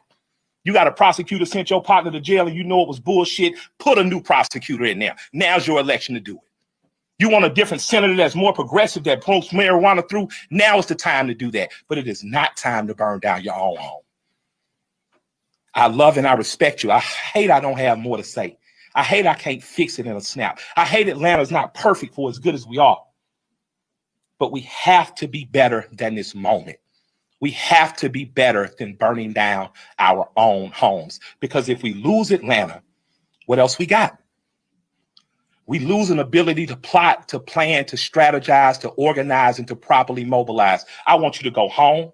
I want you to talk to 10 of your friends.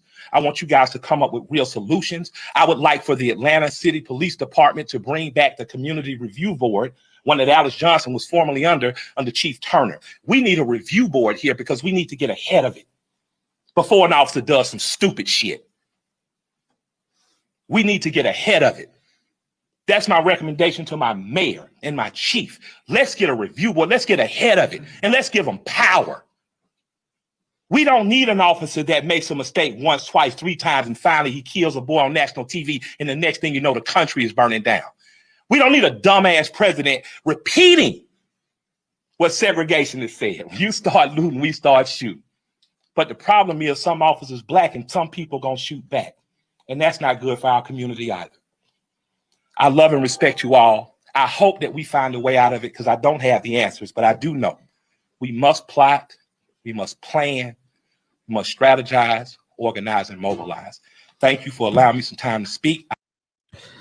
I mean, just truly powerful words. It was really great. You know, he the fake humility. I don't have anything to say, but he really had a lot to say. It was really great. You hear those 2 protesters before you hear Killer Mike, and those are like, that's the best of the protesters. That is an eloquent case for the feeling that Black Lives Matter protesters have. I don't know how you can look at what those men had to say and say, I don't agree with that. When he's talking about organizing for protecting rights and expanding rights and getting power to recognize humanity, how can we be against that? When you have police officers who want to put down their batons and walk with protesters because they agree with what Killer Mike just said, how can we be against that? So I'm not against all police officers. I'm not against all Black Lives Matter protesters. I'm not against all of the shutdown protesters. Because the foundation of what I believe is nonviolence. I believe in organizing society around nonviolence. That I have political goals that I want to achieve, but I'm not willing to use the force of the state against you. I'm not willing to use police officers to walk up and break your windows to get you to live the way I want you to live. I'm not willing to pass a law for National Guardsmen to walk down a street and shoot paintballs at you. I'm not willing to use violence to put a man's life in jeopardy and end it because a cop busted him on a $20 counterfeit bill. Like, I'm not interested in organizing society that way anymore. I want a better way. I'm looking for a better way. I want to be part of the solution. You know, I firmly reject violence wherever it exists. If it's in the police, if it's in the protesters, I reject violence there. If it is nonviolent solutions towards political action to expand liberties, I'm there. I'm on your side. I'm on your team. And I'm not going to get distracted because there are assholes in your in-group. But what I need from you is you to police your in-group, and I will police mine. But it's just not we've got libertarian cancel culture, and you just can't tell libertarians how to behave. Yeah, I can. Because you telling me not to tell them what to say or do. I'm not telling anybody how they ought to do it. I'm trying to model a better way. I'm trying to do this show in a way that models the right path.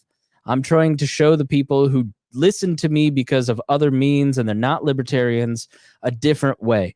I'm trying to show them that nonviolent solutions are the path, that there is a different choice, that you don't have to go and choose the two-party system when you walk to the polls in November, that you can walk away from that system, that you can start choosing differently.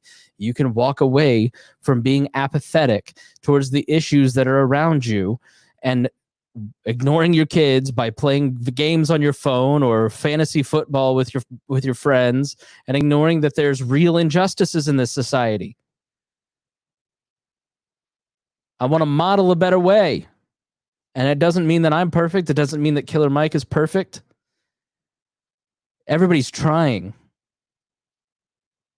And the people that are trying and coming from a place of love, I'm going to support them, even if they're cops, even if that profession is not perfect,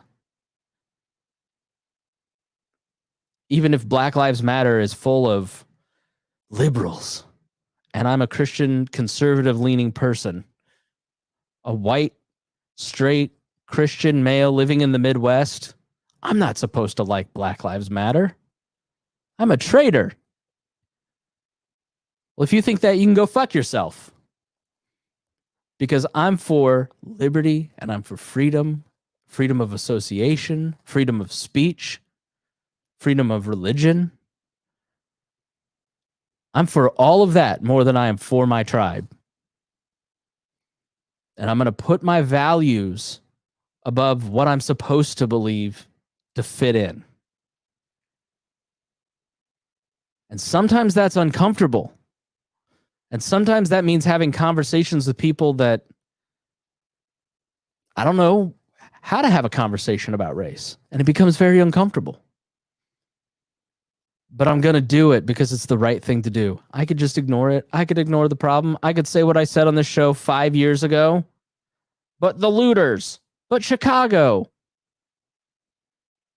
But I decided to start listening and starting to make myself uncomfortable and to have conversations with people that are different than me. And my life has been truly blessed by it. Diversity is not the enemy of liberty. Diversity is not the enemy of conservatives. Diversity is not the enemy of liberals if you're in a university. Diversity is a wonderful addition to everybody's life because all of a sudden your horizons expand and your capacity for humanity grows. But it takes you having some courage and losing your apathy.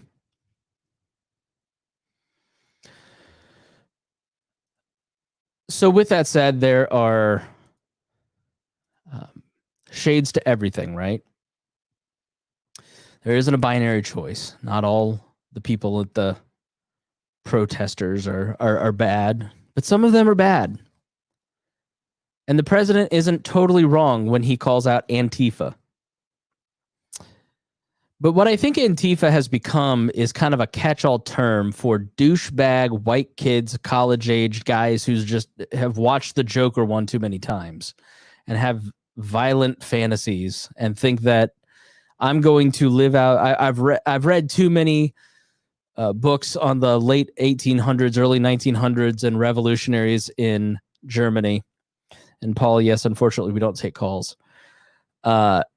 And so they want to go out and we're going to make change through violence. So I think there's some of those guys. I think that there are some actual violent people within some of this stuff. And I think that there are some foreign agents. I think that there are some, there is a historical record for foreign agents. For instance, in the 60s, Soviets would send people to start riots. I think there is a case to be made that there was a rumor going around, and it looked pretty convincing. The Free Thought Project. Paul keeps spamming the chat if we take calls. Now he's calling me a pussy and a coward for not taking calls. This is my show, Paul. Get your own live stream. Freeloader. This guy must be an Antifa.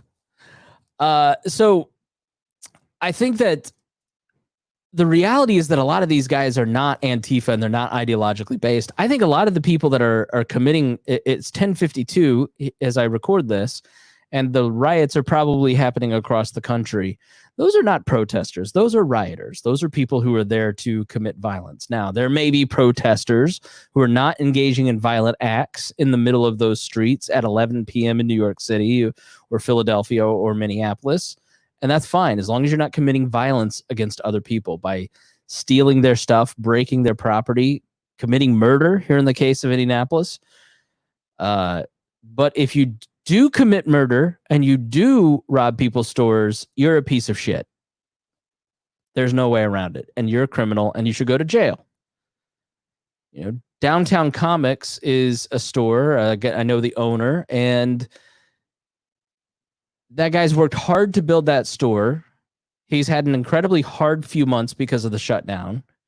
And now his product is all across the middle of the street in Indianapolis because a bunch of high school kids wanted to go joyriding with baseball bats and frozen water bottles.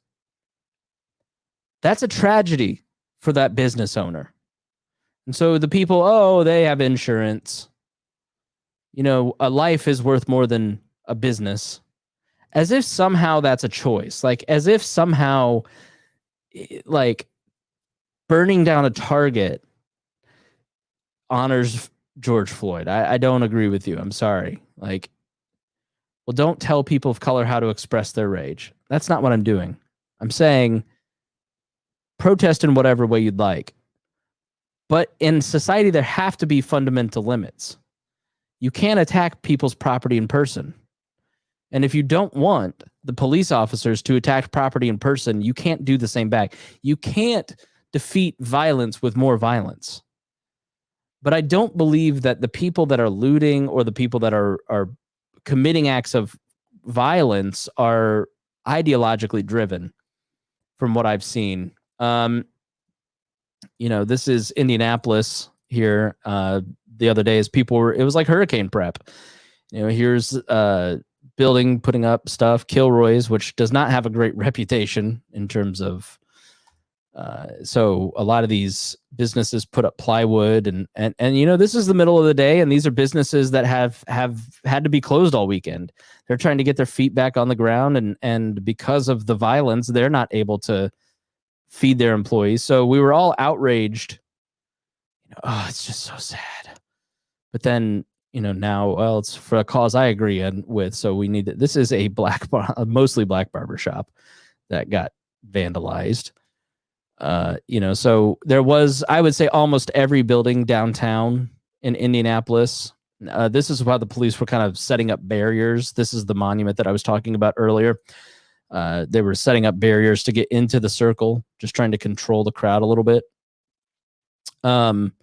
The U.S. Senator Mike Braun, they had put up some cardboard and stuff. So, you know, these big property owners, yeah, they've got insurance, but they're going to get 60% of what was broken 8-9 months later. And so, you know, Wells Fargo Bank, they can float that, but the Downtown Comics guy can't. You know, it sucks. It sucks for these guys.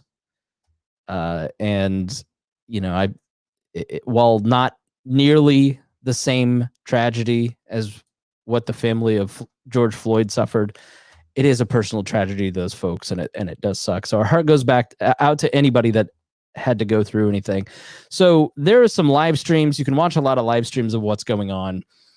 And this was actually so hold on, let me pull this out.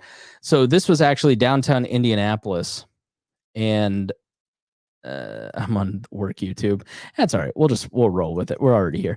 So this is just a little bit of a flavor. And I want to see if you have the impression as you walk away from this as I did. Yeah!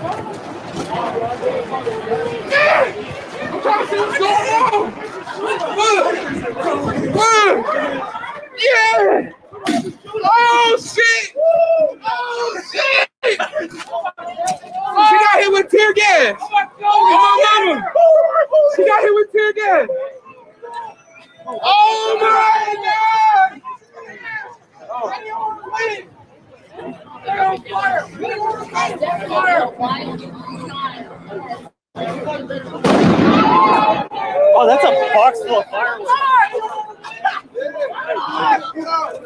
So what's happening is there are a few hundred people kind of standing around in this area of downtown Indianapolis as a dumpster is lit on fire. This building was starting to be lit on fire, and protesters actually came and put it out. This dumpster was the Five Guys dumpster, and that was lit on fire. The police departments couldn't actually get it to put it out. But, you know, when you're talking about, oh, these crowds are full of Antifa, which is an anti-fascist group from the 60s and 70s. From the 60s and 70s, where essentially as progressive groups would hold rallies in the 60s and 70s, Klansmen and reactionaries would show up. And so they showed up to start protecting the speakers or the protesters. So it was a defensive group. And it kind of died out until I think around 2007 is when it was reformed in, I believe, the Seattle area. And it's kind of taken hold across the nation. And it's a lot of guys who are basically, they're anti-fascist. And so they're violent against anyone they've declared to be a fascist, which is basically anybody they don't like or anybody that supports capitalism. And they're violent communist revolutionaries in their own minds. But they're usually just college kids with V for Vendetta masks that want to burn and break shit. They're criminals. They're just petty criminals. But we're all turning them into the big boogeyman. Now the left has to do it back. And so the left is trying to position InfoWars as the great next terrorist group because allegedly InfoWars supporters lit a homeless guy's stuff on fire in an American city for InfoWars guys. So now everybody's going to be, anybody that the left doesn't like, they're going to be InfoWars terrorists, just like the Proud Boy terrorists, allegedly. So, you know, this is what a protest looks like in a downtown area in a major city. It's a lot of looky-loos. It's a lot of people wanting cool selfies. It's a lot of people wanting to be part of the happening, you know. But then it does escalate at points. And so this is not just one continuing rolling spot of violence as the police come in and quell one, everybody, the actual violent people within the crowd, they start rolling in. The violent people kind of move on to the next thing. And then, you know, everybody's kind of standing around taking pictures in front of the carnage. So let's kind of jump to where they're starting to break stuff at banks. You know, this is a group of multiple different types of people, different ethnicities, mostly young, mostly under 30, it appears, you know, and they're breaking the windows on a bank in downtown Indianapolis with frozen water bottles and hammers. You know, so when I'm seeing Antifa, I'm just not seeing a lot of Antifa here, right? Like, I'm not saying that they don't exist. You know, lots of rumors flying around. So this is when it kind of goes crazy. There's a little escalation here. And this is in the general area where somebody gets killed later. But these guys are all kind of standing around breaking windows, encouraging each other. And it's high school kids.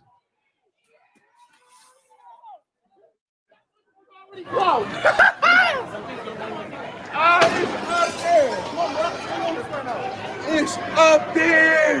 It is fucking lit. It is fucking lit. Yeah, I'm not doing none of that. I'm just recording everything. I have not done one thing yet. I'm just here for the recording. If y'all have been watching this, kind of fast forward where they break into a bank.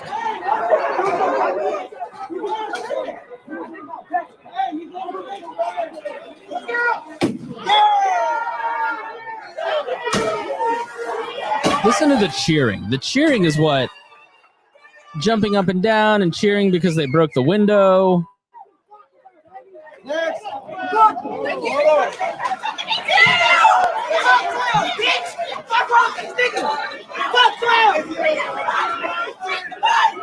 Everybody's got their phone out. They're live streaming it. So later on, somebody runs up and they're like, hey, don't hit that place. That's a small business. So at least there's some honor amongst thieves. So, yeah. So let's see. I'm just reading the comments here. I'm ignorant. I know what Antifa is. I'm just not going to make them into some sort of boogeyman.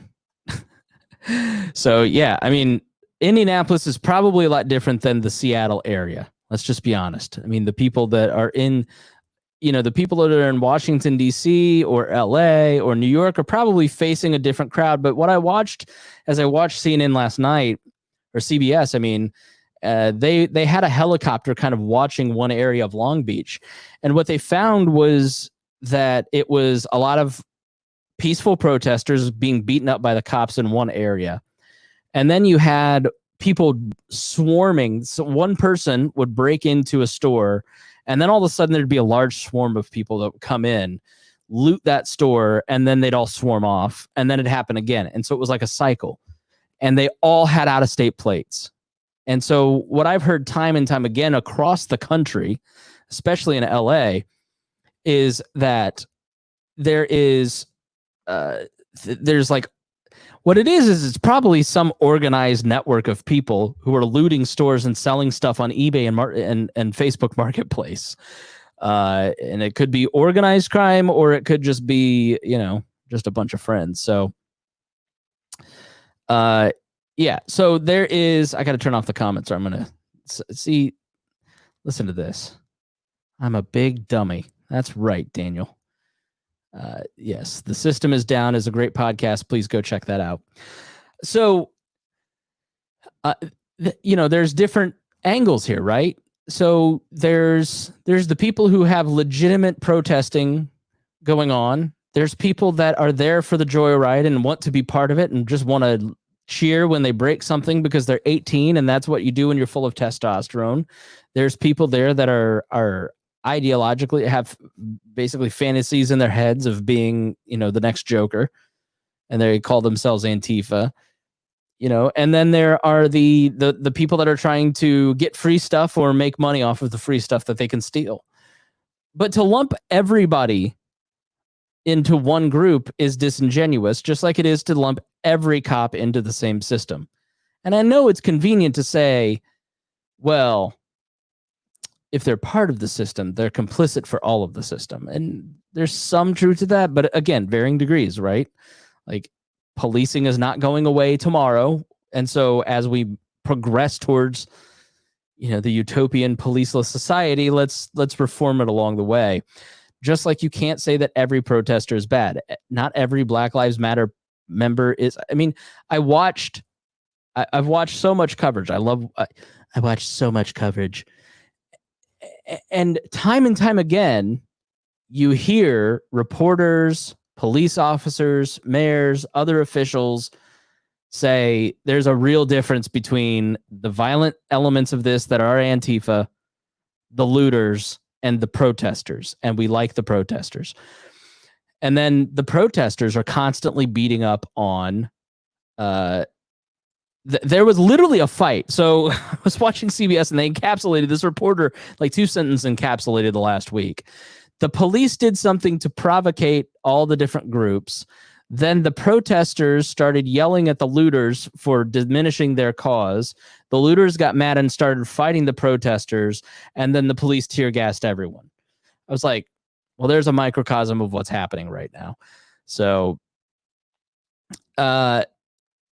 let's see. Yes. So on to the next thing. I'm starting to, hopefully not going to run out of gas.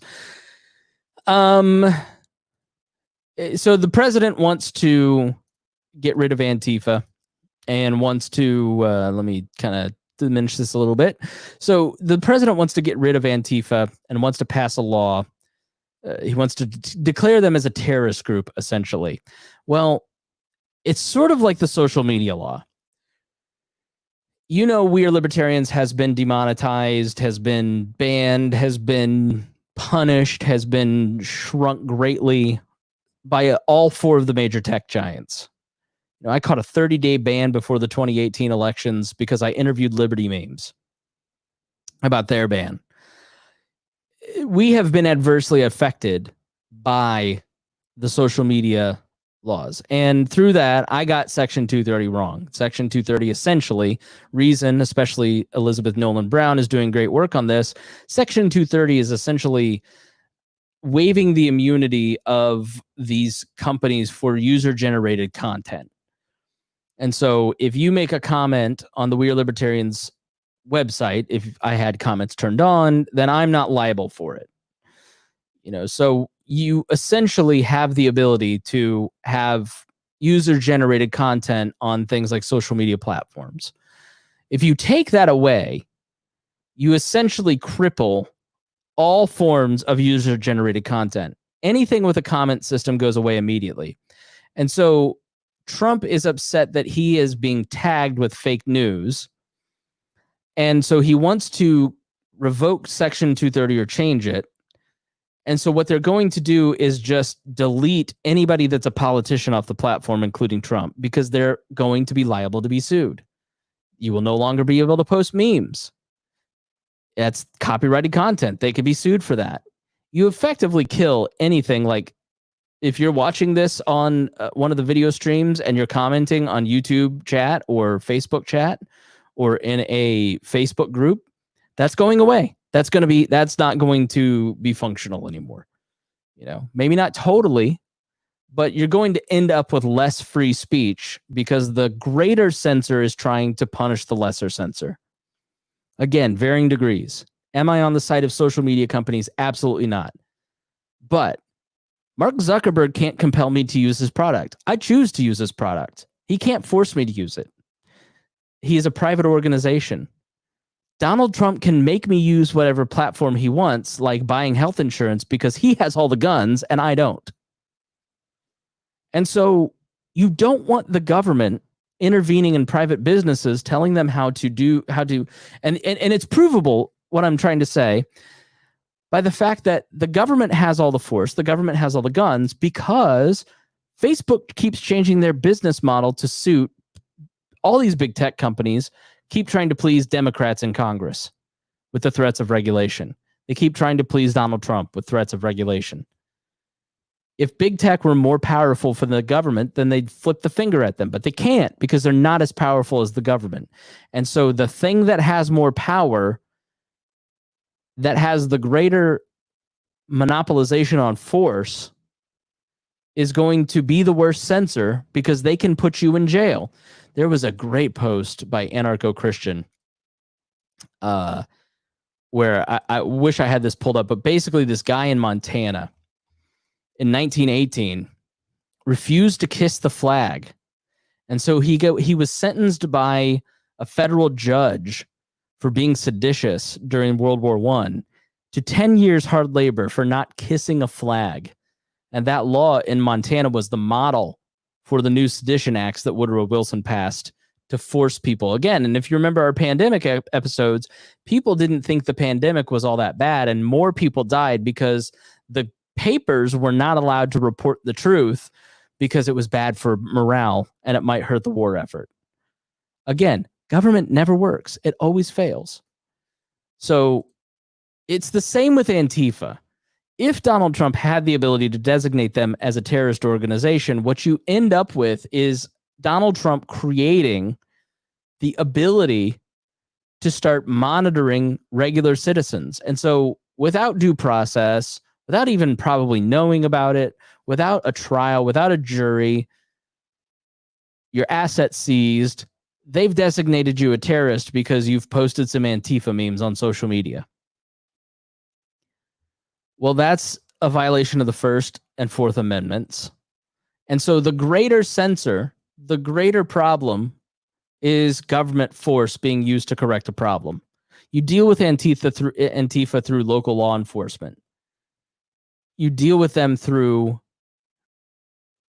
if a crime is committed, then you arrest them, right? So you can't have this Minority Report bullshit where we see that you've posted a bunch of Antifa flags as your cover photo, so we're going to monitor and put you in jail indefinitely. Look up Ross Ulbricht from Silk Road. Andy McCarthy, and a lot of conservatives are pushing back on this, rightly so. National Review's Andy McCarthy, who is a former federal prosecutor, said the following: President Trump and his supporters, who rightly complain about the abusive surveillance of the 2016 Trump presidential campaign, have recently argued that FISA must be reformed to make it more difficult, if not illegal, to subject Americans to national security surveillance. They insist that unless the FBI can show probable cause that Americans are guilty of crimes, the government should leave Americans alone. Yet now, many of the same Trump supporters want to designate a domestic group as a terrorist organization. Since we already have a slew of criminal laws for investigating terrorists, the only point of such a designation would be to permit the surveillance of Americans in the absence of probable cause that they have committed a crime. So, I don't like Antifa. But do I want that? Hell no. So you cannot let these politicians bamboozle you, because that's what they're doing. They're trying to create the meme police. That's right. That's right. So we've come to Trump. And so the theme of this particular show has been that everything is not black and white, everything is not flat, that there are different shades of everything, and that the way forward is nonviolent solutions. It is working together, it is talking together, and it is rejecting power. It is rejecting the power of the state. If you are a white Texan who is mad about the hairdresser, or like, I sit here and I look at all of these instances of the state enforcing its power on us, and I'm outraged by it. Because the state is robbing us of our humanity, it is stealing from us, and it is killing us. And for some communities, it's at a much higher percentage, and I want to fix it. And so to fix it, I first have to accept that nonviolent solutions are the only way forward. And that violence must be rejected, that patriotic appeals must be rejected, and that conserving the old ways of doing things must be reformed, if not abolished. Power, a monopolization of force, is the problem. And once you accept that nonviolence is the only proper path forward and that power is the problem, you start to see these groups and these things much differently. First and foremost, the very head of the entire system, the President of the United States. And Donald Trump has bamboozled so many people into thinking that he's for small government. And there are some good things that he's done. But at the end of the day, he's power hungry. He's willing to shift the Overton window to dangerous places in order to maintain power. He's willing to lie to you to maintain power. And he is the head of the snake. And what I love about Donald Trump's presidency is that he fully exposes the system for what it is. He tells you things like, let's see, Mayor Jacob Frey of Minneapolis will never be mistaken for the late great General Douglas MacArthur or great fighter General George Patton. How come all of those places that defend so poorly are run by liberal Democrats? Get tough and fight and arrest the bad ones. Strength! Exclamation point. Have you ever heard of the Bonus Army? So during the Depression, the Bonus Army was a collection of World War I veterans that camped out on Lafayette Square, and MacArthur and Patton led a cavalry charge, and Eisenhower led a cavalry charge on World War I veterans in 1932 on President Hoover's orders. They killed 2 and injured 55. So I doubt Donald Trump understands that, but it is history repeating itself, because Donald Trump ordered a cavalry charge on Lafayette Square today. I'm not kidding. Then there's this. Crossing state lines to incite violence is a federal crime! Exclamation. Liberal governors and mayors must get much tougher or federal government will step in and do what has to be done. And that includes using the unlimited power of our military and many arrests. Thank you. Never mind the fact that we just lost 2 wars, basically. And we have no unlimited power. But that's the commander-in-chief essentially saying there's no limit to what he will do to American citizens with the most powerful military in all of history. I mean, I'm not comfortable with that. I'm not comfortable with that kind of language at all. You know, and he's serious about it. So as he was speaking tonight and saying the words, literally saying the words, "I'm an ally of every peaceful protester." At the very same moment, he federalized mounted police and they rode into Lafayette Square to disperse protesters using tear gas and batons and horses. Also, he could clear a path to the church that was burning last night, which inflamed conservative Twitter. This church that presidents worship at across from the White House was on fire. The basement was on fire for about 10 minutes. But conservative Twitter was enraged. Where is Donald Trump? Why is he not leading? Why isn't he doing anything? Why doesn't he have this under control? As if he has the ability to really get anything under control. As if he has any real power to go into cities with the military. And it turns out he does, because this idiot, Tom Cotton, who's one of the most dangerous people in the government today, who he's a military veteran and he has never seen any violence that he dislikes. He says, and if necessary, the 10th Mountain, 82nd Airborne, 1st Cavalry, 3rd Infantry, whatever it takes to restore order. No quarter for insurrectionist, anarchist, rioters, and looters. Well, conservative columnist David French writes, a no quarter order is a war crime, prohibited even in actual insurrection since Abraham Lincoln signed the Lieber Code in 1863. Such an order is banned by international law and would, if carried out, be murder under American law. And so what Tom Cotton and Donald Trump retweeted agreement for this and co-signed it. What he's arguing is sending American military men into American cities to beat up all those kids that you saw breaking windows, to literally murder them, chase them down and show them no quarter, and commit war crimes on the American people. The president agreed, who has sole power over the military, with a senator.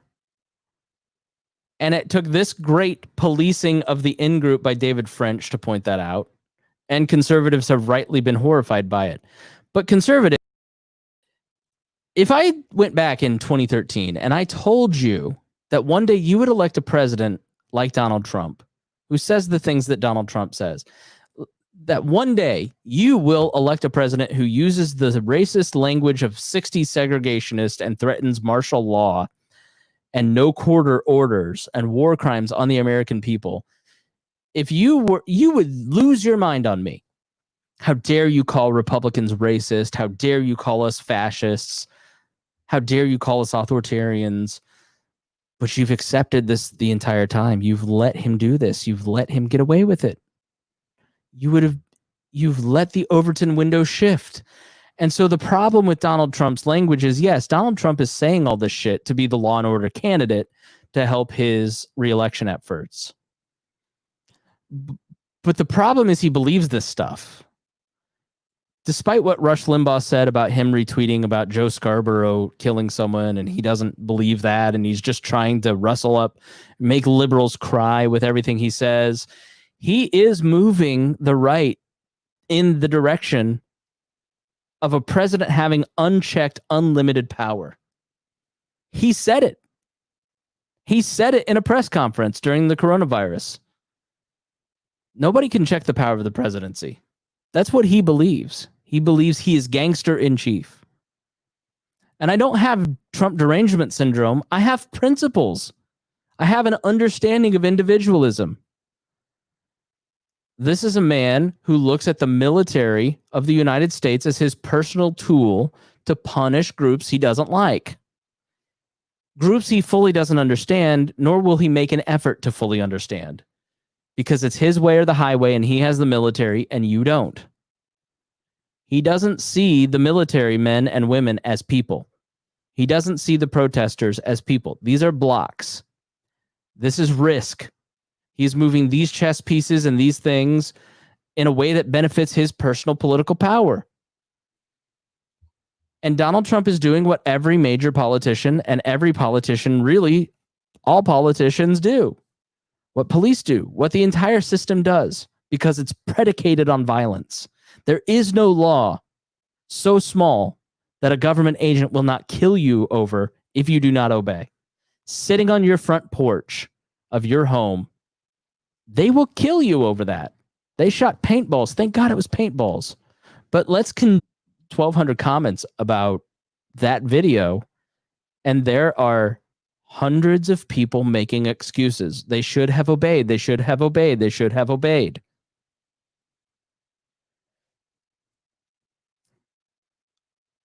I spent all of 2014 studying how Germany went from, and I know Godwin's law, but I spent all of 2014 trying to understand how an industrial, complex society like Germany goes from where they started to where they ended. And you don't have to get the majority of the country to agree with you. You just have to get a healthy minority even to agree with you. And you propagandize society over and over and over with the same messages. Build the wall. Lock her up. Law and order. And you just repeat it over and over and over. I'm going to get this under control. Don't you worry, Mr. and Mrs. America. They are not going to get away with this. I don't know what Donald Trump believes, if he believes anything, other than I want power and I will use any tool to keep it. I will, if I have to kill people to get reelected, I will do it. I truly believe he believes that. And I didn't. Like I used to give him the benefit of the doubt. Someone on our messages said, "Do you think Trump is racist?" And I said, I used to not think so. But when you intentionally or unintentionally use the language of segregationists, you intentionally use language that you know is going to inflame racial tensions, and you use it intentionally or you use it subconsciously, I have to start to wonder about you. Like, I hate the media. I hate CNN. I hate the propaganda of major media. I talk about it all the time. But that doesn't mean that I'm going to give the person that has the monopolized force more power because I hate the media. But he beats that drum, and so people go, I don't like those guys, and this guy seems like he's with me. And he carries you along on a lazy river to a very dangerous place. And he uses patriotism to do it. And now he's suggesting war crimes against the American people. And it's not a joke.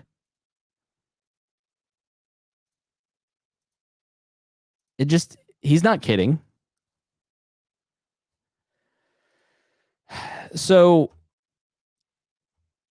with that being said, I want you to listen to his speech tonight through the lens of power and through the lens of his worldview and his comfort with violence. View it for you through a different lens after all the conversation tonight. My fellow Americans, my first and highest duty as president is to defend our great country and the American people. I swore an oath to uphold the laws of our nation and that is exactly what I will do. All Americans were rightly sickened and revolted by the brutal death of George Floyd. My administration is fully committed that for George and his family, justice will be served. He will not have died in vain. But we cannot allow the righteous cries and peaceful protesters to be drowned out by an angry mob. The biggest victim. By the way, if you hear bombs going on off in the background, that's his federalized troops. Victims of the rioting are peace-loving citizens in our poorest communities. And as their president, I will fight to keep them safe. I will fight to protect you. I am your president of law and order and an ally of all peaceful protesters. But in recent days, our nation has been gripped by professional anarchists, violent mobs, arsonists, looters, criminals, rioters, Antifa, and others. A number of state and local governments have failed to take necessary action to safeguard their residents. Innocent people have been savagely beaten, like the young man in Dallas, Texas, who was left dying on the street, or the woman in upstate New York viciously attacked by dangerous thugs. Small business owners have seen their dreams utterly destroyed. New York's finest have been hit in the face with bricks. Brave nurses who have battled the virus are afraid to leave their homes. A police precinct has been overrun here in the nation's capital. The Lincoln Memorial and the World War II Memorial have been vandalized. So let me stop and kind of break this down a little bit. It's blocks of people. It is Antifa. It is violent anarchists who are defacing your memorials, and they're hurting the heroes that you love. It's not shades of humanity. It's, I need to hurt the people that are hurting you. They're not hurting you. They're hurting the people that you like, right? So it's, no quarter means no prisoners, aka essentially anyone declared an enemy combatant is killed on sight. Thank you, Elliot. You want all those 18-year-old kids shot dead in the streets? Do you want Kent State? How do you think that goes? What's the end result of that? How does that help the situation? How is Donald Trump going to fix that? How is that law and order? Do you think that escalates or de-escalates the situation? Let's continue on. And this is an Orwellian propaganda speech for grabbing power through a crisis. And so every conservative that has quoted Rahm Emanuel needs to wake up, because that's what he's doing with this speech. One of our most historic churches was set ablaze. A federal officer in California, an African-American enforcement. Have you ever heard of this church, this beloved church? Hero was shot and killed.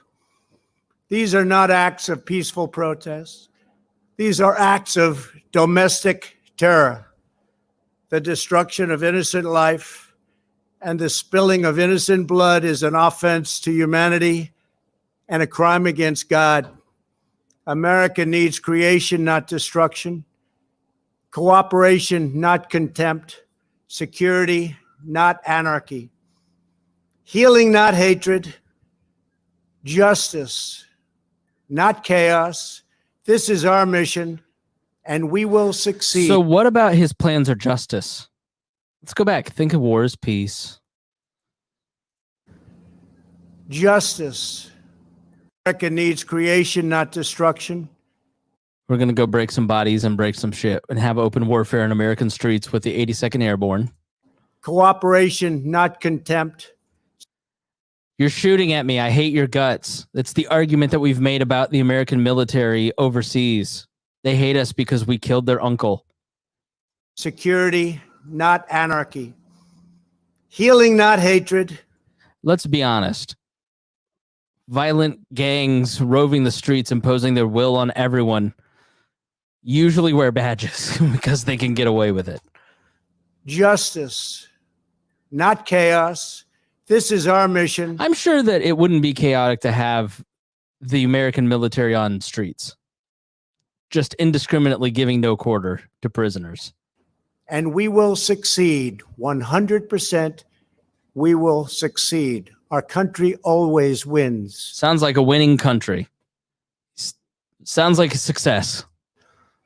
That is why I am taking immediate presidential action to stop the violence and restore security and safety in America. I am mobilizing all available federal resources, civilian and military, to stop the rioting and looting, to end the destruction and arson, and to protect the rights of law-abiding Americans, including your Second Amendment rights. Now, I'm not sure what that had to do with anything, because that again was just for the base. Donald Trump is president to 33% of this country. Donald Trump does not care about anybody that doesn't care about him. So he says Second Amendment as if invoking the Insurrection Act had anything to do with the Second Amendment. If anything, it's the opposite. He would say 3%ers protect your communities if he cared about the Second Amendment. Instead, he's going to do it. He's going to take power. He doesn't care about the Second Amendment. He cares about power for Donald Trump and growing the cult of the presidency. So invoking the Insurrection Act, which was passed in 1807, the Insurrection Act of 1807 was essentially like the National Guard, right? It was there to help in times. It was allowing the military to operate in the United States for relief efforts. It was not designed for this purpose.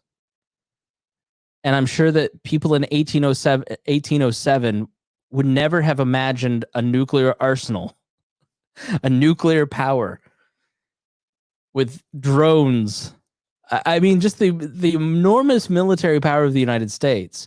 And we can sit here and go, the military, those guys would never do that. They have conscience. They would never kill fellow Americans. What have you learned tonight then?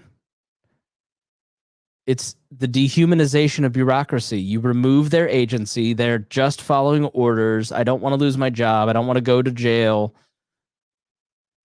If you don't think that the American military, just like the militarized police force that are on all of our streets, wouldn't come in and just start shooting violent anarchists because they've been conditioned to believe that these 18-year-old kids throwing water bottles are violent anarchists.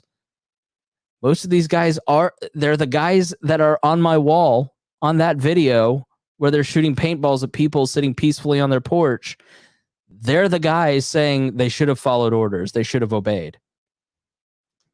If you think that a healthy portion of the American military is just going to follow the Constitution and protect American citizens, you're out of your mind. They're going to follow their commander-in-chief. They're going to do what he asks them to do because that's what they're trained to do. And if you're in the military, I would ask you to quit. Quit your job. Do not do it. Be like that police officer who kneeled with everyone.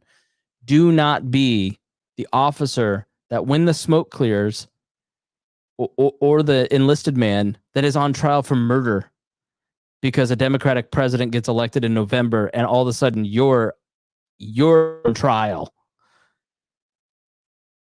Your name is synonymous because you're a Kent State shooter. This could go a really bad direction. And I know people are, oh, you're being hyperbolic. This is all him just being blustery. Yes, I get that. But he's getting bolder and bolder and bolder.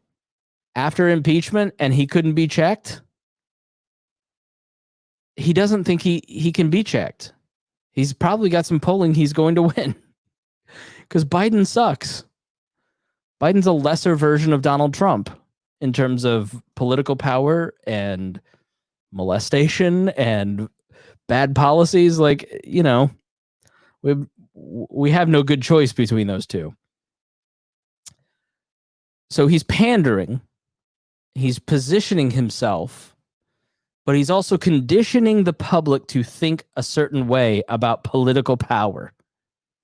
And that is a permanent thing that doesn't go away. Donald Trump dies, but the memory of it's the same argument against the lockdowns.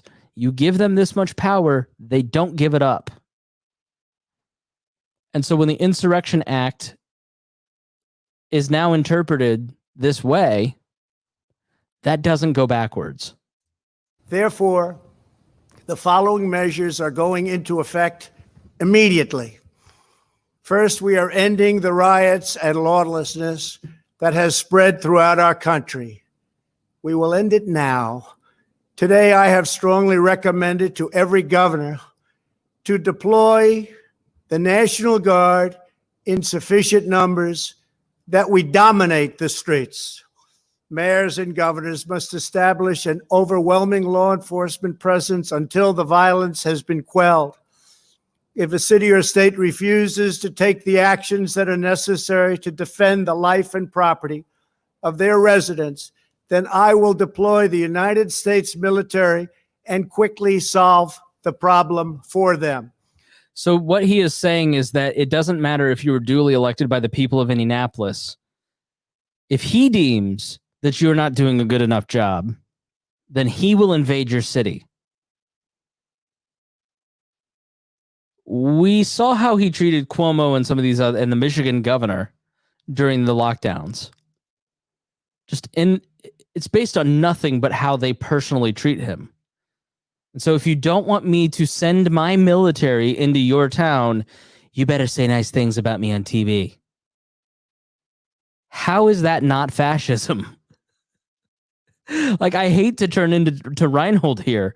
I never thought I would get to this place where I would be calling him a fascist. But if you don't agree with me and don't say nice things about me, I'm going to use the military on your city. Like, what? I mean, I hope he's just full of shit, but you can't, when somebody is the commander-in-chief and they're giving a speech about how they're going to invade cities with Democratic mayors, you don't have the luxury of hoping he's kidding. You have to check that power. You have to start speaking up, especially if you're in the in-group. If you are a MAGA supporting white rural American with a Trump flag out front, you need to start challenging him taking power, because whatever power he takes, when that Barack Hussein Obama gets into office, you're not going to want him to have that power. I am also taking swift and decisive action to protect our great capital, Washington, D.C. What happened in this city last night was a total disgrace. As we speak, I am dispatching thousands and thousands of heavily armed soldiers, military personnel, and law enforcement officers to stop the rioting, looting, vandalism, assaults, and the wanton destruction of property. We are putting everybody on warning. Our 7 o'clock curfew will be strictly enforced. Those who threaten innocent life and property will be arrested, detained, and prosecuted to the fullest extent of the law. I want the organizers of this terror to be on notice that you will face severe criminal penalties and lengthy sentences in jail. This includes Antifa and others who are leading instigators of this violence. One law and order, and that is what it is. One law. We have one beautiful law. And once that... Okay, what does he mean by that? We have one beautiful law. Does he mean his word? Does he mean, like, the law is me? I am the law. Because I think that's kind of what he means. Like, if you don't understand the Byzantine snaking of laws in this country, there is not one law. The fuck is he talking about? That is restored and fully restored. We will help you. We will help your business and we will help your family. America is founded upon the rule of law. It is the foundation of our prosperity, our freedom, and our very way of life. But where there is no law, there is no opportunity. Where there is no justice, there is no liberty. Where there is no safety, there is no future. We must never give in to anger or hatred. If Let's listen to this Orwellian passage again. America is founded upon the rule of law. It is the foundation of our prosperity, our freedom, and our very way. So America is founded on the rule of law. Essentially, what he is saying is that the rule of the government is how America exists. Without the government, you do not have a society without us. Of life. But where there is no law, there is no opportunity. Do libertarians believe that more laws make more opportunity, or do we believe that government intervention hurts things? Where there is no justice, there is no liberty. Where there is no safety, there is no future. We must never give in to anger or hatred. If malice or violence reigns, then none of us is free. I take these actions today with firm resolve and with a true and passionate love for our country. By far, our greatest days lie ahead. Thank you very much. And now I'm going to pay my respects to a very, very special place. Thank you very much. So he then goes across the street and goes to this church for presumably the first time he's ever gone to this church. Yeah, I mean, the comments say it all. The law is obey. Literally sounds like 1984. You know, I was getting heavy doublespeak vibes. His word is exactly what he meant. You know, Dion saying he hates to agree with me. You can't. Logic is flawless. That was Orwellian doublespeak. That was him saying, I'm taking over and I'm using the military to do it. Maybe it's temporary. Do you want to take that chance? Do you trust Donald Trump? Do you want him to have the ability to use the military in American cities because he personally disagrees with the effectiveness of the local government that you elected? That isn't how this government works. That is not the American system that we talked about at the very beginning of this episode with the Declaration of Independence. That is an invading force that is outlined in this document right here, the Declaration of Independence, and how trampled upon they were. You want to see an escalation of violence, you put the American military on American streets, commanded by Donald Trump and his propaganda arm. I mean, we're really fortunate that the 3%ers, like, I'm sorry, InfoWars is not a terrorist organization. It's one drunk dude who rants on the internet and has a bunch of fanboys. The Proud Boys are just kind of a pathetic joke too. The 3%ers, you want to start talking about a right terrorist organization and you mentioned the 3%ers, I'm with you. They terrorize people on the border. I'm amazed that those people haven't shown up to all this shit yet as a reactionary force. You know, here in my hometown in Plainfield, the local gun store posted a photo of about 50 white dudes with guns standing outside of that gun store saying, we've got to protect this store because if the looters come here, then they're going to be well armed. There hasn't been looting in Plainfield. It happens in Plainfield. There's rumors of the National Guard stationed at Avon's Mire. These Facebook groups are just nuts. But the Bubba effect is real. Glenn Beck talked about this and Google it because we're almost 3 hours into this. But he talked about the Bubba effect. And he was talking to this guy who worked at the FBI or some federal policing agency. What role playing do they do? What is the thing that they're most afraid of? And essentially the Bubba effect is the federal government calls it the Bubba effect, where the armed rural American gets so disenfranchised by their government that they become basically militiamen and start doing what Timothy McVeigh did. And so that's like the big, they're not worried about Antifa because they have water bottles, but they're worried about the 3%ers showing up to downtown Indianapolis tonight to take care of these kids. So when Donald Trump starts talking and basically lying about the makeup of these protests and riots, like looting is not good, right? We talked about that earlier. But does that mean that I want American military men indiscriminately shooting and giving no quarter to a bunch of teenage kids breaking windows and looters vandalizing a Target? I don't want to live in that country. Once you open some of these doors, you don't get them back.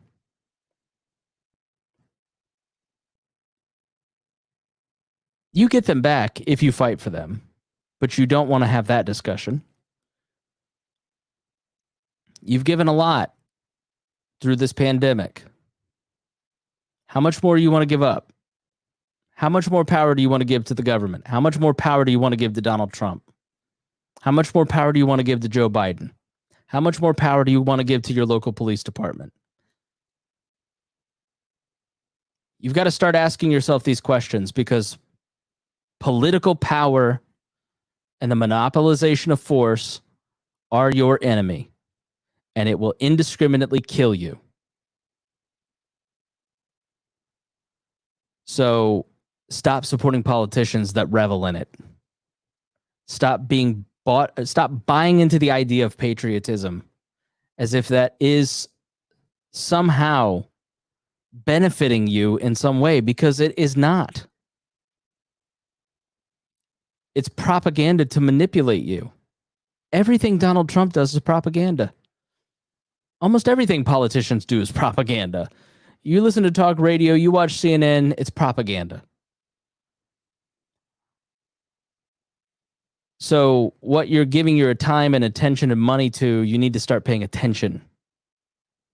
Apathy can no longer be tolerated, because apathy has brought us to a point where an American president is activating the U.S. military and threatening no quarter orders. Apathy has brought us to the death of George Floyd and a knee on his neck, treating him like he is subhuman.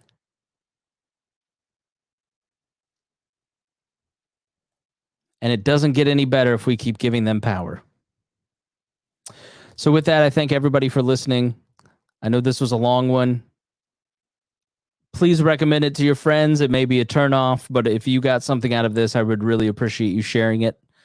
I appreciate all the nice comments lately, and everybody for, we got several signups to our Patreon, and I really appreciate that.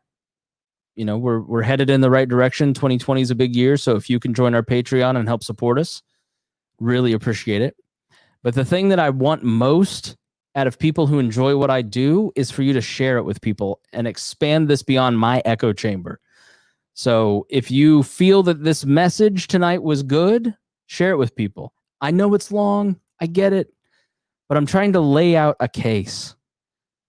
You cannot do a prosecution of an entire ideology and break someone's Stockholm syndrome in 15 minutes. It just doesn't work like that. It comes in waves. It requires multiple hour-long shows to do. So if this was thought-provoking to you, then I would ask you to share it with people, and hopefully they enjoy it. So thank you, everyone, for watching. Thank you for being a part of this broadcast tonight, and I look forward to seeing you next week.